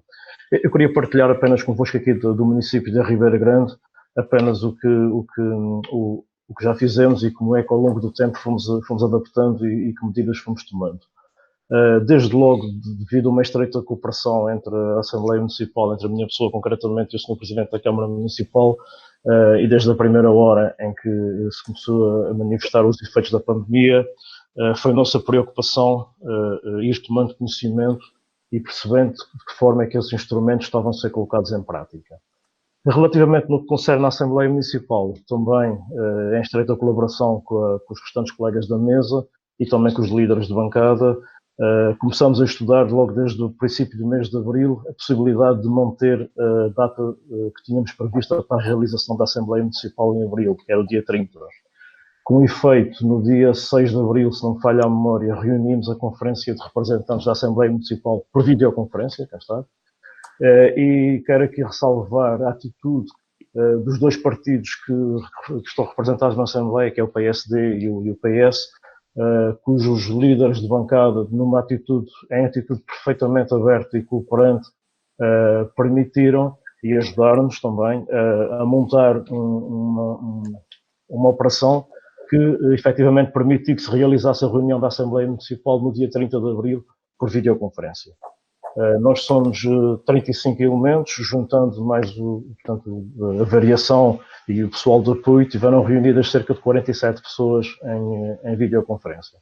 A reunião correu muitíssimo bem, com possibilidade de participação de todas as pessoas, inclusivamente nas reuniões, nós fizemos um pedido a ambos os partidos que nas reuniões de preparação respectivas já utilizassem a mesma plataforma que foi utilizada na Assembleia Municipal, e isso deu resultado porque as pessoas já tinham feito as experiências de ligação previamente, e quando chegou o dia da Assembleia Municipal foi muito mais simples e muito mais rápido que todos se ligassem, porque já o tinham feito nas reuniões de preparação, e efetivamente a reunião estava marcada para começar às 20 horas, começou por volta das 20h25. Nada de diferente daquilo que se passa quando temos reuniões presenciais, precisamente é a mesma questão. Tínhamos para a Assembleia Municipal 11 pontos na ordem de trabalho. É claro que fizemos aquilo que fazemos habitualmente nesta sessão, como a apreciação das contas, a aplicação dos resultados, a revisão ao orçamento, portanto, enfim, a alteração do mapa pessoal, e tínhamos também, cá está o ponto, relativo a todas as medidas que tinham sido já tomadas pela Câmara Municipal no âmbito da pandemia, as quais estavam enquadradas pela legislação que o professor Monte Costa brilhantemente aqui nos clarificou e explicou. Portanto, a reunião correu de forma bastante participada, até inclusivamente, e quando pensávamos que poderíamos fazer a reunião em cerca de 1h30, 2 horas, ela teve a duração de aproximadamente 3 horas e 30 minutos. Foi realmente uma experiência muito gratificante. Ao mesmo tempo, fizemos aquilo que estava ao nosso alcance, porque o legislador faz todas essas alterações, é um facto, mas também, quando permite na lei que façamos a reunião da Assembleia Municipal por videoconferência, na minha opinião, ele está a fazer duas coisas. Uma é dar-nos um sinal que a democracia não está suspensa, nem os órgãos democráticos estão suspensos. Eles devem continuar a trabalhar e as pessoas devem continuar a ter a manifestação do seu pensamento e a discussão política que é necessário fazer nestes casos. E, em segundo lugar, também nos está a dar uma oportunidade de não deixar aqui entrar as coisas em bola de neve e depois vamos ter aqui problemas para colocá-las para destrinçar essa bola de neve e para trazê-las àquilo que realmente é necessário, que é exatamente a compreensão e a discussão por parte das Assembleias Municipais. Portanto, esta foi a nossa experiência. Ainda não sabemos bem o que é que vai acontecer para junho. Temos a terceira sessão ordinária, uma data prevista. Brevemente irei reunir novamente a mesa da Assembleia Municipal e com o Sr. Presidente da Câmara também, e consequentemente também com a Conferência de Representantes. Se for oportuno e se assim decidirmos utilizar novamente este modelo, falo-emos. se pudermos reunir presencialmente, também temos condições para reunir e respeitar todas as regras da Direção-Geral de Saúde e da Direção Regional de Saúde, pelo que avaliaremos já muito em breve todas essas possibilidades. E era isso que gostava de partilhar convosco, e mais uma vez agradecer o convite e agradecer também a partilha de experiências e de informação que está aqui a ser feita. Muito obrigado. Muito obrigado, caro Presidente. Queria dizer-vos que tive a oportunidade de escrever em nome de todos nós e do sentido que tenho apreendido da ANAM em diálogo, e escrevi um artigo no Público que depois será partilhado na página da ANAM. Já foi um encontro do que disse o Presidente José António Garcia, que é e que tinha dito também, aliás, o Presidente de Lagoa, que isto vem colocar em cima da mesa aquilo que tem sido o ponto da ANAM. Ou seja, o sistema fez-nos órgãos autónomos, mas interdependentes. Os dois pilares do Poder Municipal tiveram agora uma prova de fogo muito grande, e eu fico muito contente com os testemunhos que aqui ouvi, porque significa que, e foi um pouco sobre isso que eu ensaiei escrever no Público, esta necessidade absoluta de se entenderem os dois poderes, executivo e deliberativo, em nome das populações. E se a algum momento isso fez sentido, é agora. É perante uma pandemia que ninguém estava à espera, que ninguém podia ter. E sugiro-vos outra coisa para pensamento por enquanto. Eu vejo muitas classes sociais interessadas em fazer balanço da forma como se respondeu à pandemia. Eu acredito que as nossas assembleias municipais poderão fazer assembleias temáticas onde chamem as forças vivas locais que estiveram envolvidas na resposta à pandemia, façam um relatório do que aconteceu em cada concelho e tirem também algumas ilações para o futuro e façam chegar isso a quem de direito. Porque a democracia de proximidade é, nesta altura, a que melhor defende o interesse nacional. Porque andaríamos mal, e eu sei que isto não é igual por todo o país, a pandemia não pegou igual por todo o país, estou aliás a falar-vos do segundo concelho com mais infectados pelo Covid-19, como sabem, e tenho bem consciência que as respostas foram diversificadas, todos aprendemos mais uns com os outros, e, portanto, se assim for o entendimento de todos, eu procurei que as assembleias municipais façam, por exemplo, fez Lagoa, quando foi da questão, Lagoa, neste caso Algarve, quando foi da questão e outras da descentralização, que é uma audição na Assembleia Municipal, naturalmente estará também o Sr. Presidente da Câmara, uma audição sobre todas as forças envolvidas, nomeadamente a rede social, que há bocado nos falava o professor Mota e Costa, que é por onde se faz sair a maior parte das políticas públicas, com apoio, reforçando as instituições, as IPSS, nomeadamente para fazer chegar a política a quem dela precisa, e esse balanço tem que ser feito nas assembleias municipais. Eu percebo que é tudo legítimo, eu percebo tudo. Que as corporações queiram todas fazer o seu balanço da forma como se respondeu à pandemia. A quem verdadeiramente interessou a resposta à pandemia foram as pessoas concretas que têm que saber que há um sítio concreto, a sua Assembleia Municipal, onde podem ir dar o seu contributo e dizer foi assim que eu vi a resposta à pandemia, eu acho que podia ter sido assim, assim e assim, porque ou nós começamos a ouvir o povo, ou vamos ter uns papagaios a falar pelo povo, sem mandato nenhum do povo, mas a achar que estão sempre a dizer aquilo que o povo quer ouvir. E acho que esse é um papel das Assembleias Municipais. Caro colega José António Garcia, o seu testemunho motivou-me esta pequena intervenção e, portanto, quem quiser agora faz favor de intervir também.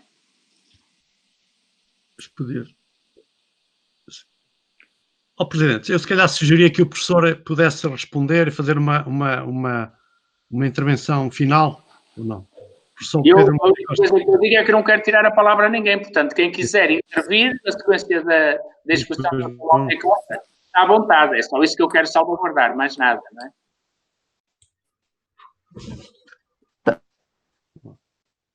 Quem quiser, faz favor, diz, apresenta-se e fala. Isabel, posso falar? Sim, força. Sr. Presidente, posso? Bom dia a todos mais uma vez. Sim, está aqui outra colega que queria intervir. Ó, Isabel, podemos passar à colega, como é que se chama, e já fala. Isabel, diga-me. Desculpa lá. Teresa Ribeiro, da Horta. Teresa Ribeiro, exatamente. Não estava a ver o nome, peço desculpa. Força. Não faz mal, peço desculpa porque eu não estava a perceber se mais alguém estava a entrar, que eu penso que, não sei se a minha ligação está muito boa, porque há bocadinho caiu e eu tive que pedir para voltar a entrar. Portanto, não sei se é da distância, mas um bom dia a todos mais uma vez. Agradecer, como já agradeceram os colegas, mas nunca é demais agradecer realmente a iniciativa da ANAM e, claro, a disponibilidade do Dr. Pedro Mota e Costa, que nos presenteou com esta apresentação, que vou reler necessariamente, com algum cuidado, porque realmente têm sido muitas as medidas e também na minha profissão tenho tido esta avalanche de legislação e para acompanhar e, portanto, tem sido um desafio. E mais a mais, se puder partilhar a minha experiência, estou sozinha em casa com 3 crianças menores de 9 anos e, portanto, acompanhar a telescola, trabalhar e entreter 2 crianças com 3 e 4 anos tem sido de veras um desafio.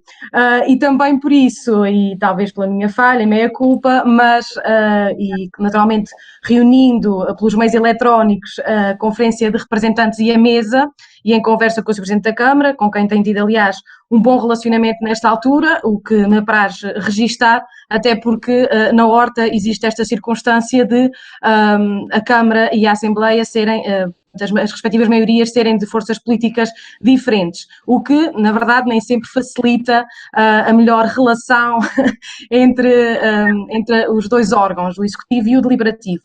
Contudo, pronto, tenho que registar que o Sr. Presidente da Câmara tem tido o cuidado de todas as medidas que toma, me ligar a informar, portanto, as medidas que vai tomando sobre estas medidas excepcionais, e sendo a última, aliás, e o Dr. Pedro Mota e Costa falou, lembrei-me disto porque falou também, portanto, neste caso das empresas municipais, e, portanto, neste momento, por exemplo, a empresa municipal, uma delas, neste momento já é única, mas a Urborta, neste momento, entrou em processo de layoff, e o Sr. Presidente da Câmara depois ligou-me para informar que iria tomar esta medida e, portanto, explicou-me os termos em que o iria fazer e, portanto, claro, percebi, porque, claro, está tudo, portanto, a Urborta gera os centros hípicos, o teatro, as piscinas municipais, tudo isto está parado, tudo isto está fechado e, portanto, assegurando ainda assim, portanto, que os trabalhadores recebam o salário por inteiro, mas ele entrou em processo de layoff e, portanto, registar que ele teve também este cuidado em me ligar, porque não quis obviamente, que eu soubesse pela comunicação social ou por outros meios, o que noutras alturas se calhar teria acontecido, a verdade é esta, mas nesta altura isso não aconteceu e, portanto, estas e as outras medidas foram sendo discutidas por telefone. E também a realização da Assembleia Municipal, também, este assunto também foi falado com o Sr. Presidente da Câmara, e de facto não fizemos, optámos por não fazer, também por este facto da minha indisponibilidade pessoal, confesso que não consigo chegar a tudo, mas em conversa também com a Conferência e com a mesa, Conferência de Representantes e com a mesa da Assembleia, decidimos, portanto, adiar a realização da Assembleia de Abril, mas vamos fazê-la agora no final do mês de maio, estamos a preparar a questão técnica para fazê-la por videoconferência. Há pouco também o Presidente Albino estava a falar de uma situação de dotar as comissões permanentes com poderes deliberativos.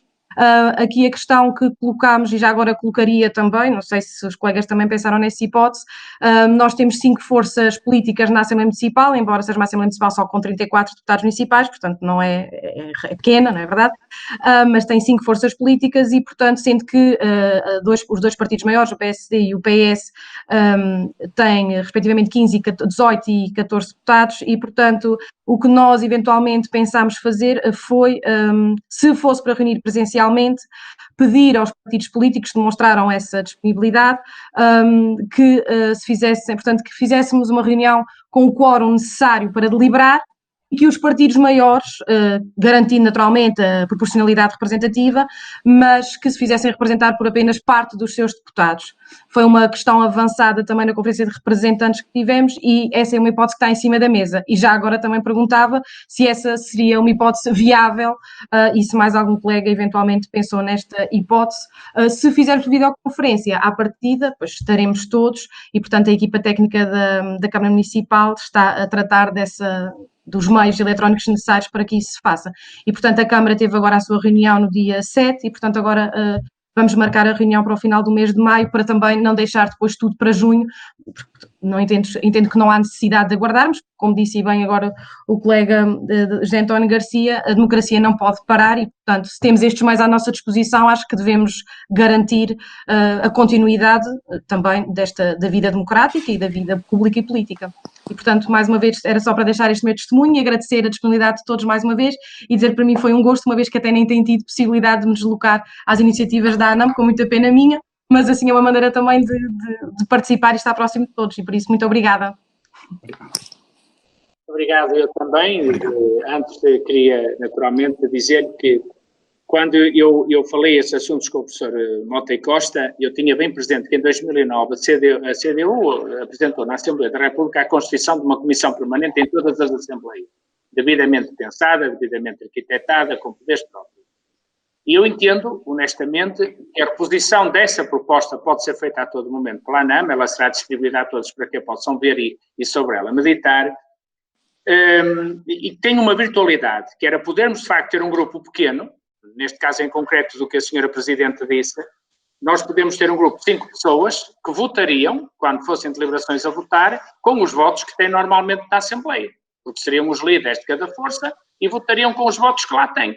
Portanto, primeiro, valoriza-se a representatividade, está garantida a representatividade, e em segundo lugar a proporcionalidade. Não encontro nenhuma forma mais, digamos assim, mais democrática de fazer isto de forma absolutamente tranquila. E, portanto, entendo eu, porque as CCDRs não têm todas a mesma opinião, que nós devíamos bater-nos pela existência de uma comissão permanente, com poderes e adequada, fundamentalmente, à que a experiência da pandemia nos vier trazer. É evidente que o trabalho que é feito pelo Presidente da Assembleia é em articulação com o Presidente de Câmara, como disse, quando o Presidente de Câmara nos anuncia vou fazer isto e aquilo, por exemplo, nós hoje, simbolicamente, entregamos 500 máscaras a cada Presidente de Junta para dar o pontapé de saída do envio de máscaras para toda a população, encomendamos 500.000 máscaras para podermos distribuir por toda a população e, portanto, se hoje simbolicamente quisermos envolver as juntas de freguesia, que também estiveram envolvidas na entrega de hotspots às escolas para potenciar o ensino à distância, portanto, vamos envolver as juntas de freguesia, isto é um município que está a envolver. É bom perceber que nestes momentos de política, quem está a funcionar é o município. Nem sequer é a força que ganha ou a força que está na oposição. É o município como um todo. É o sentido de servir os municípios todos. E, portanto, a minha convicção, aliás, a Isabel que vai falar a seguir, já viveu este constrangimento das famosas comissões permanentes com a CCDR a tentar passar uma rasteira baixa, na altura, ao método que a Isabel usava, tentando transformar a reunião de líderes tentando a CCDR ler na conferência de líderes uma comissão permanente, o que é, entre outras coisas, abusivo, para não dizer outra coisa, mas eu hoje estou mais cansado, que é sábado de manhã, e portanto estou mais tranquilo e mais bem educado, porque o meu parecer era outra coisa completamente diferente. O parecer foi feito à medida e foi muito desagradável e muito injusto com a Isabel, que afinal de contas tinha uma conferência de líderes e bem que usava para deliberações que ela achava e achava toda a conferência de líderes que era importante e de repente veio assim uma CCDR tentar passar uma rasteira, que felizmente ficou pela tentativa, de anular a autonomia de uma Assembleia Municipal, como é o caso daquela que a Isabel preside. Portanto, eu passava a palavra à Isabel e pedia à Presidente, e naturalmente, como eu a compreendo, não é? Com criancinhas pequeninas é difícil. Uma das coisas boas é que nós, quando temos reuniões com o Presidente da Câmara por via virtual, ouvimos o Salvador, que é o filho dele em plena ação, e ele a tentar segurar os meios ao alcance. É uma coisa simpática. Então, a Costa sabe que me estou a falar a verdade, não é? É um desespero, mas aquilo acaba por ser engraçado. Portanto, também faz parte dos novos tempos que a pandemia trouxe. À distância, mais unidos afetivamente. Isabel, vamos a isto. Tudo muda. Muito obrigada.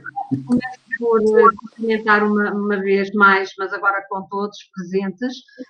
Quero dar uma palavra de agradecimento ao professor Pedro Mota Costa pela clarificação de muitos pormenores, embora esta mastigação, digamos assim, desta legislação, nós estejamos constantemente a fazê-la, mas há aqui aspectos para os quais chamou a atenção e que são muito importantes para aquilo que nós temos pela frente.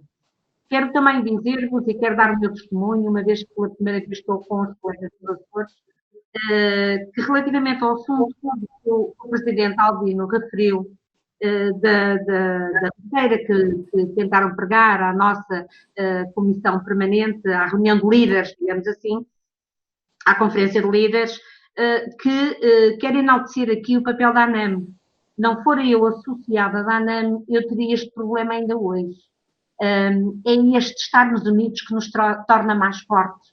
E posso aproveitar neste exemplo muitos outros, como outro que eu tenho uma reunião de uma comissão na segunda-feira e já dei um caderno de encargos aqui ao jurista, ao professor Ferreira Ramos, no sentido de me ajudar. Eu estou dentro de uma família política. A família política é a família dos presidentes das Assembleias Municipais, com políticas, partidos diferentes, de onde nós vimos, mas como nós somos o representante de todos, portanto somos aqueles que temos a amplitude de representar todas as forças políticas e criar os consensos e ser o fiel da balança, portanto estamos unidos no espírito e, no fim, que é o papel a que estamos sujeitos. Portanto, quero aqui reforçar a importância da ANAM e o quanto eu tenho ganho pelo facto de ser um membro de pertença efetiva da ANAM. Relativamente à companheira que acabou agora de falar, eu quero dizer que a partir de hoje vamos estar sempre juntos, porque o nosso presidente na anterior reunião já anunciou que estas reuniões serão sempre mistas, mesmo aquelas que são físicas, também pode haver presença virtual. E eu, olha, fico muito feliz, porque eu sou daquelas pessoas que amam a ANAM, portanto, atribuo-lhe o valor porque vivo intensamente o valor que a ANAM me dá, e então, a partir de agora, sei que nunca vou faltar, vou estar sempre presente. Relativamente ao Convide, também quero-vos dizer que nós somos uma Assembleia Municipal mais pequena, temos 26 membros, temos 4 forças políticas representadas, já fizemos a Assembleia Municipal da aprovação das contas de 2019, analisámos substancialmente o relatório, fizemos por videoconferência, com transmissão direta nas redes sociais para não retirar o público, e vamos reunir agora outra vez numa sessão extraordinária em junho, e vamos reunir, se calhar, vamos reunir outra vez em maio, digo eu, vamos reunir em junho, e vamos reunir quantas vezes forem necessárias para que possamos estar todos a par daquilo que o município está a fazer e também para darmos almofada ao nosso presidente, porque ele tem tido o respeito para com todos, todas as forças políticas, de dar conta constantemente das medidas que vai tomando. Ou seja, se há coisa que a pandemia tem alguma coisa positiva, trouxe pelo menos a criação de mais consensos. Criou um inimigo comum, que é a oposição, que é o Covid, e permitiu que as forças políticas criassem aqui um treino, num diálogo, em que pusessem em cima da mesa o bem do próximo, o bem da comunidade, e nunca estive num momento de gestão autárquica tão agradável, onde me sinto perfeitamente bem, porque estão todos com um espírito cooperante e não estão a olhar, a trabalhar para eleições, mas a trabalhar sim para serem oposição ao Covid, e todos nós assumimos isso. Isso, para mim, vou-vos dizer que tem sido uma experiência maravilhosa. Se isto fosse sempre assim, nós estaríamos, não temos que estar sempre de acordo, não, acho que é de uma gratidão imensa a divergência na opinião, mas pelo menos a forma como dialogamos e a forma como nos colocamos no lugar do outro para entender o que é que faríamos e compreender as situações. E isso pode ter dado uma grande maturidade, digamos assim, à forma como se faz a política, nomeadamente aqui no meu concelho. A experiência da videoconferência foi muito agradável. A Assembleia correu muito bem. Aliás, eu tenho na segunda-feira uma reunião por videoconferência de líderes. Aliás, eu tenho reunido mais do que reunia. Estamos mais próximos, porque entrou esta experiência. As pessoas perceberam, principalmente aquelas que não estavam muito vocacionadas, perceberam que não é difícil. E como não é difícil, mesmo nesta situação que o Albino lança, de nós fazermos uma comissão, um debate sobre a intervenção das diferentes IPSS, eu vou aceitar o repto, mas vou fazer mais. Eu vou querer abri-lo a uma comunidade. Vou querer fazer um espaço de debate aberto a toda a comunidade para que todos possam participar, em que temos os oradores, serão os que estiveram à frente dos processos nas diferentes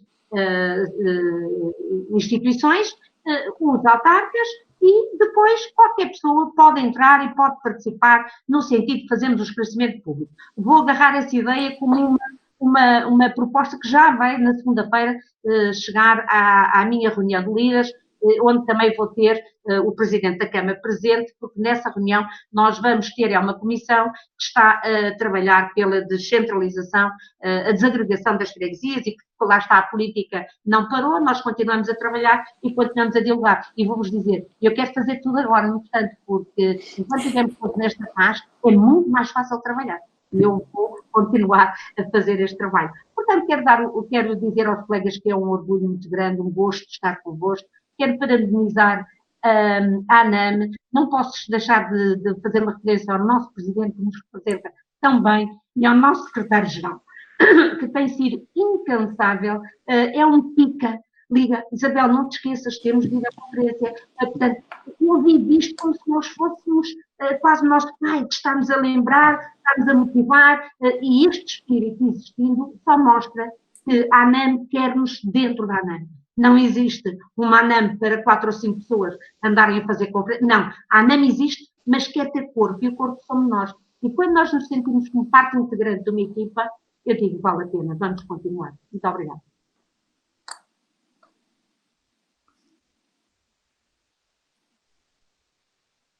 Não liga ao micro.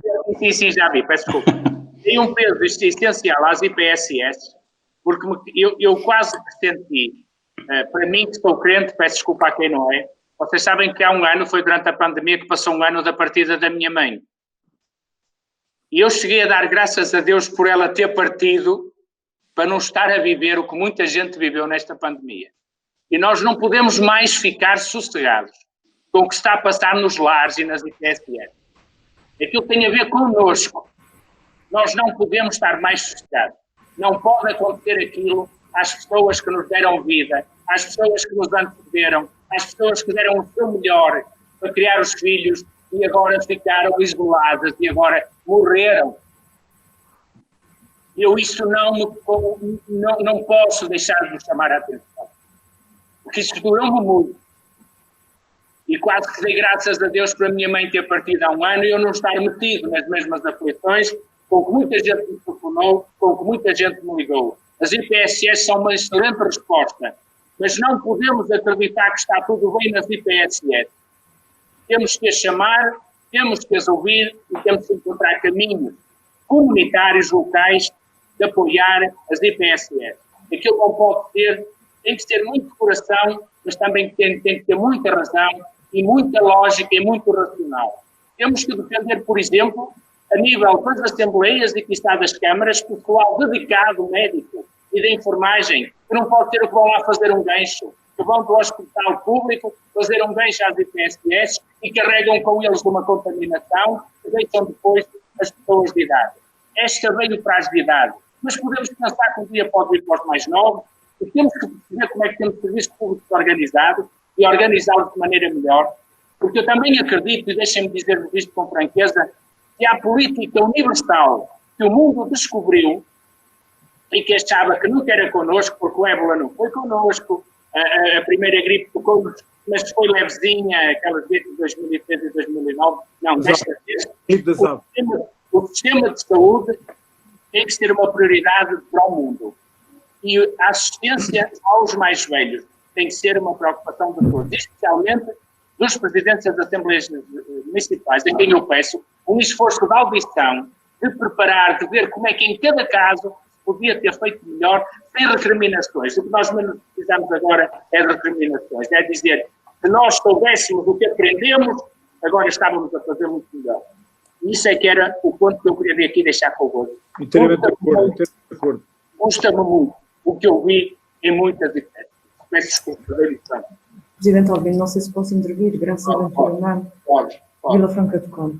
Eu só queria fazer aqui uma chega, não queria me alongar muito mais. Queria agradecer francamente ao professor Pedro Monte Costa, realmente a sua intervenção foi fundamental e a questão da matéria.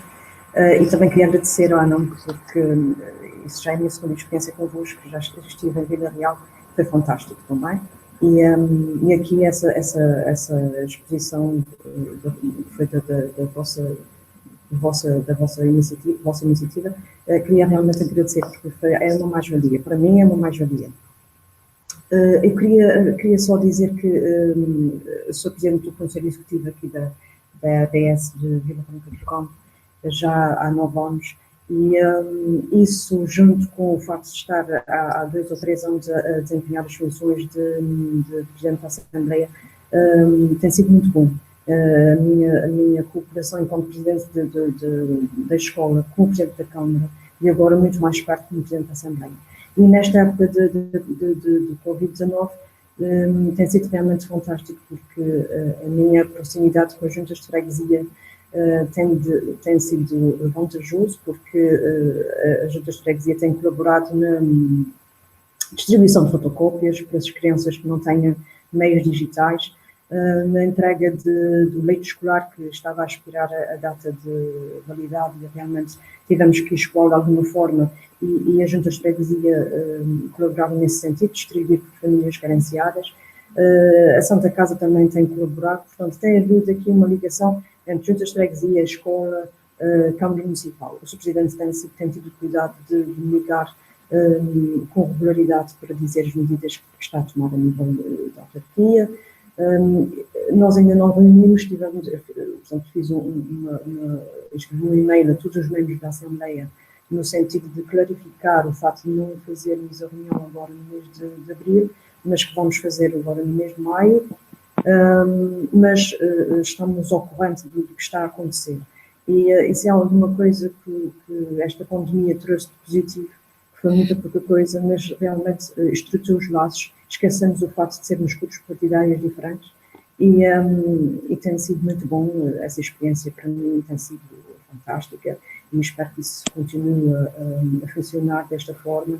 E mais uma vez, muito obrigada a todos por nos ter dado essa possibilidade de trocarmos experiências e de ouvirmos um pouco mais e esclarecer algumas situações que nessa época do coronavírus realmente estavam a ser um bocadinho, para mim, um bocadinho pouco claras, e que agora fazem todo o sentido. Obrigada.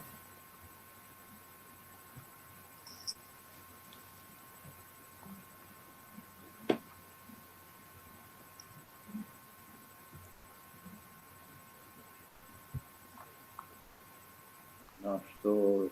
Peço desculpa. Presidente Ricardo Barros, quer falar agora? Quero, sim, senhor, cumprimentar todos os colegas de todas as ilhas, dizer, portanto, que esta conferência foi muito interessante, agradecer ao Pedro Mota e Costa e, sobretudo, ao Presidente Albino Almeida, porque nas suas intervenções curtas foi dizendo todas as verdades que estavam a precisar de ser ditas. Obrigado pela sua participação e estou convencido que vamos ficar todos bem. Um abraço a todos. Obrigado, Presidente. Muitíssimo obrigado. Mais algum Presidente queira intervir?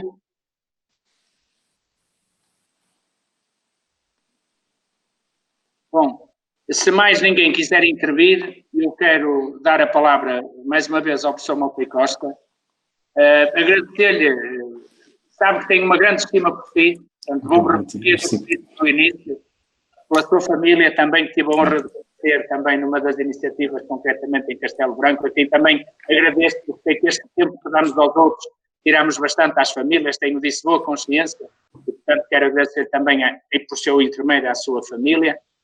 E queria pedir a todos desculpa por alguma emoção de algumas intervenções minhas, mas eu não estaria na política se não tivesse coração. Muito bem. Muito bem, Sr. Presidente Albino Almeida. Eu gostava de intervir quando fosse possível. Muito obrigado. Força, Presidente, faz favor. Posso só interromper, peço desculpa? Claro, força. Era para dar um abraço ao Presidente e dizer-lhe que, relembrar-lhe, já que ele, felizmente, introduziu logo no princípio pessoas tão relevantes para todos nós, como o Presidente Franklin, também o Exupéry, na sequência da sua muito sentida, como se nota, intervenção. O essencial da vida não é visível aos olhos, ok? Muito obrigado, Presidente. Obrigado por esse contributo. Muito obrigado. Sr. Presidente do Conselho Geral, caro amigo, faz favor de entrar agora. Eu peço desculpa de ter interrompido, hein? Nada. Caro João Bosco Castro, está-me a ouvir? Pode entrar.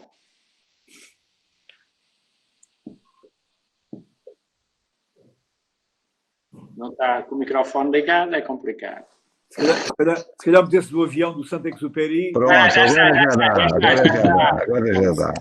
Caros amigos e colegas da ANAM, é com muito gosto que aqui estou, rever os colegas dos Açores, a secretária Teresa Ribeiro do nosso Conselho Geral e do modo geral toda a gente. É sempre uma alegria, como dizia Isabel Cruz, fazermos parte desta família. E isso é bastante importante, esta união de grupo, para se conseguir levar adiante tudo aquilo que nós temos conseguido. E tem sido muito, felizmente. Eu gostaria de intervir só para 2 notas. Dizer o seguinte: falou-se aqui, portanto, do Conselho Permanente, das Assembleias, e, portanto, com uma comissão mais pequena, com poderes deliberativos, que se podia depois decidir, neste caso, por exemplo, da pandemia, ou noutros, sempre que necessário.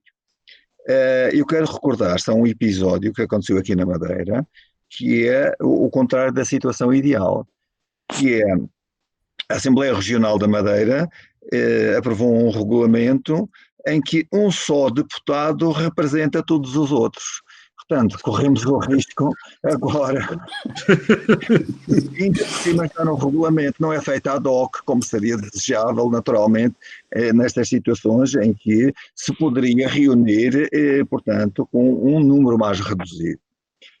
Este era o primeiro aspecto. O segundo aspecto, dar-vos conta que ontem tivemos o Dia do Conselho e que o celebramos maioritariamente por via digital. E fizemos-lo com cerimónias simples. Nós não deixámos de o fazer. Não deixámos de o fazer porque as comemorações acho que devem ser feitas e a vida continua, a democracia não parou nem para e tem que ser assim mesmo. E portanto fizemos o hasteado das bandeiras, fizemos uma deposição de coroa de flores ao monumento aos antigos combatentes, fizemos uma intervenção o Presidente da Câmara, portanto, no Facebook da Câmara, foi transmitido pelo Facebook, tarde, portanto, às 19 horas, foi feito então um concerto virtual, a partir do Salão Nobre da Câmara, e à noite foi feita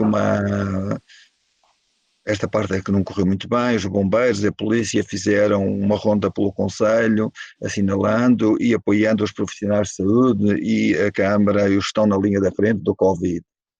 Para vos dizer que andámos à procura do que todos os colegas podiam ter feito para assinalar o seu dia do Conselho, tal como o fizemos no 25 de Abril.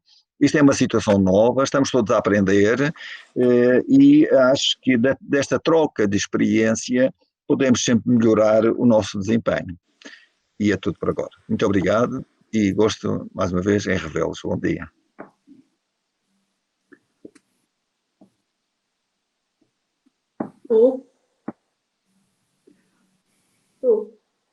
Sim, sim. Olá, bom dia a todos. Eu quero realmente desejar que os vossos trabalhos corram de acordo com aquilo que são as vossas vontades, a vontade de todos nós, para que realmente possamos dar um maior e melhor contributo a bem de todo este desenvolvimento, inclusive desta fase crítica por que passamos. Quero muito especialmente agradecer ao Dr. Pedro Mota e Costa toda aquela informação que nos facilitou e atendendo aquela realmente extensa e precisa de ser analisada mais em pormenor, nós contamos realmente com aquilo que o Presidente Albino já nos disse que nos será facilitado. Quero dizer que o Baixo Alentejo esteve extremamente atento e agradecida realmente com a participação de todos, foi extremamente importante e está a ser extremamente importante porque se levantaram muitas ideias, a experiência de cada um é enriquecedora e ajuda-nos realmente a facilitar o trabalho de todos nós, em especial o meu. A possibilidade das assembleias, de uma assembleia temática com todas as forças envolventes neste momento para dar uma melhor resposta à população daquilo que se tem estado a passar em cada um dos nossos concelhos, eu acho que é extremamente importante e vou aproveitar essa ideia e vou já na próxima semana, na comissão de líderes que está agendada, potenciar essa possibilidade. Quero, sem mais, dizer que adorei estar convosco e estarei sempre possível, porque estas reuniões são extremamente importantes, ajudam-nos. Se o Covid não trouxe coisas muito más, também trouxe um elo de ligação muito interessante entre todos aqueles que, dentro das possibilidades, podem estar presentes nestas reuniões. Um beijo a todos, um beijinho para a Madeira, para os Açores, para todos nós. Até um dia destes. Obrigado.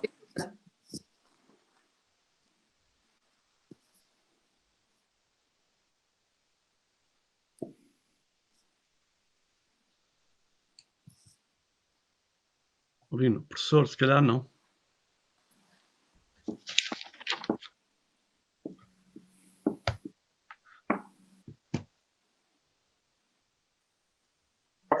Peço desculpa, já voltei. Agora mas eu vou ouvir e ser ouvido.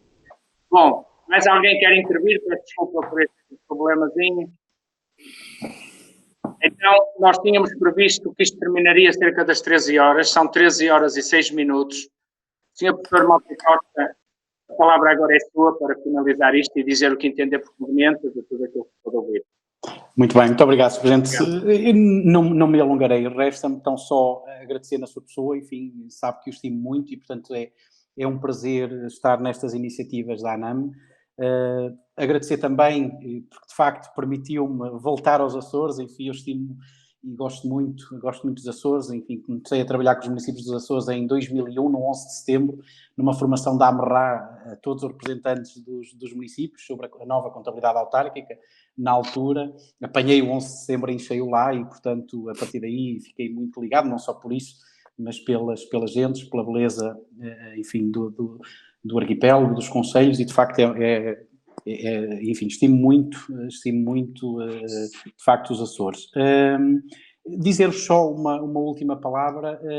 Vocês vão ser chamados a apreciar, a votar, a ratificar uma série de decisões ao abrigo destes diplomas que visitámos. Quando o fizerem, não afastem o contexto em que estas decisões foram tomadas, porque, de facto, muitas das coisas que vão ver e que vão analisar tiveram um contexto muito especial. A distância vai nos afastar desse contexto e vai nos permitir, obviamente, uma apreciação mais fria, mas tentem sempre que possível ter esse contexto em cima da mesa, porque ele é de extrema relevância para que, obviamente, derogações da lei são derogações da lei, mas há muitas coisas que têm elasticidade própria dos contextos e, por isso, considero fundamental. Era só isto, não me alongo mais. Muito obrigado, bem-ajam. Foi um prazer estar aqui convosco. E um bom dia, boa semana e muita saúde. Muito obrigado, caro professor Mota Costa. Muito obrigado. Um abraço a todas e a todos e espero em breve que possamos estar de novo pessoalmente para aquele abraço que nos torna uma família, como eu me sinto quando estou convosco. Obrigado do fundo do coração. Obrigado a todos. Obrigado. Um grande abraço. Obrigado. Bom dia a todos. Obrigado. Um abraço a todos da Madeira. Obrigado. Um abraço. Um abraço. Deus, um abraço. Obrigado a todos. Obrigado. Obrigado. Sempre. Obrigado.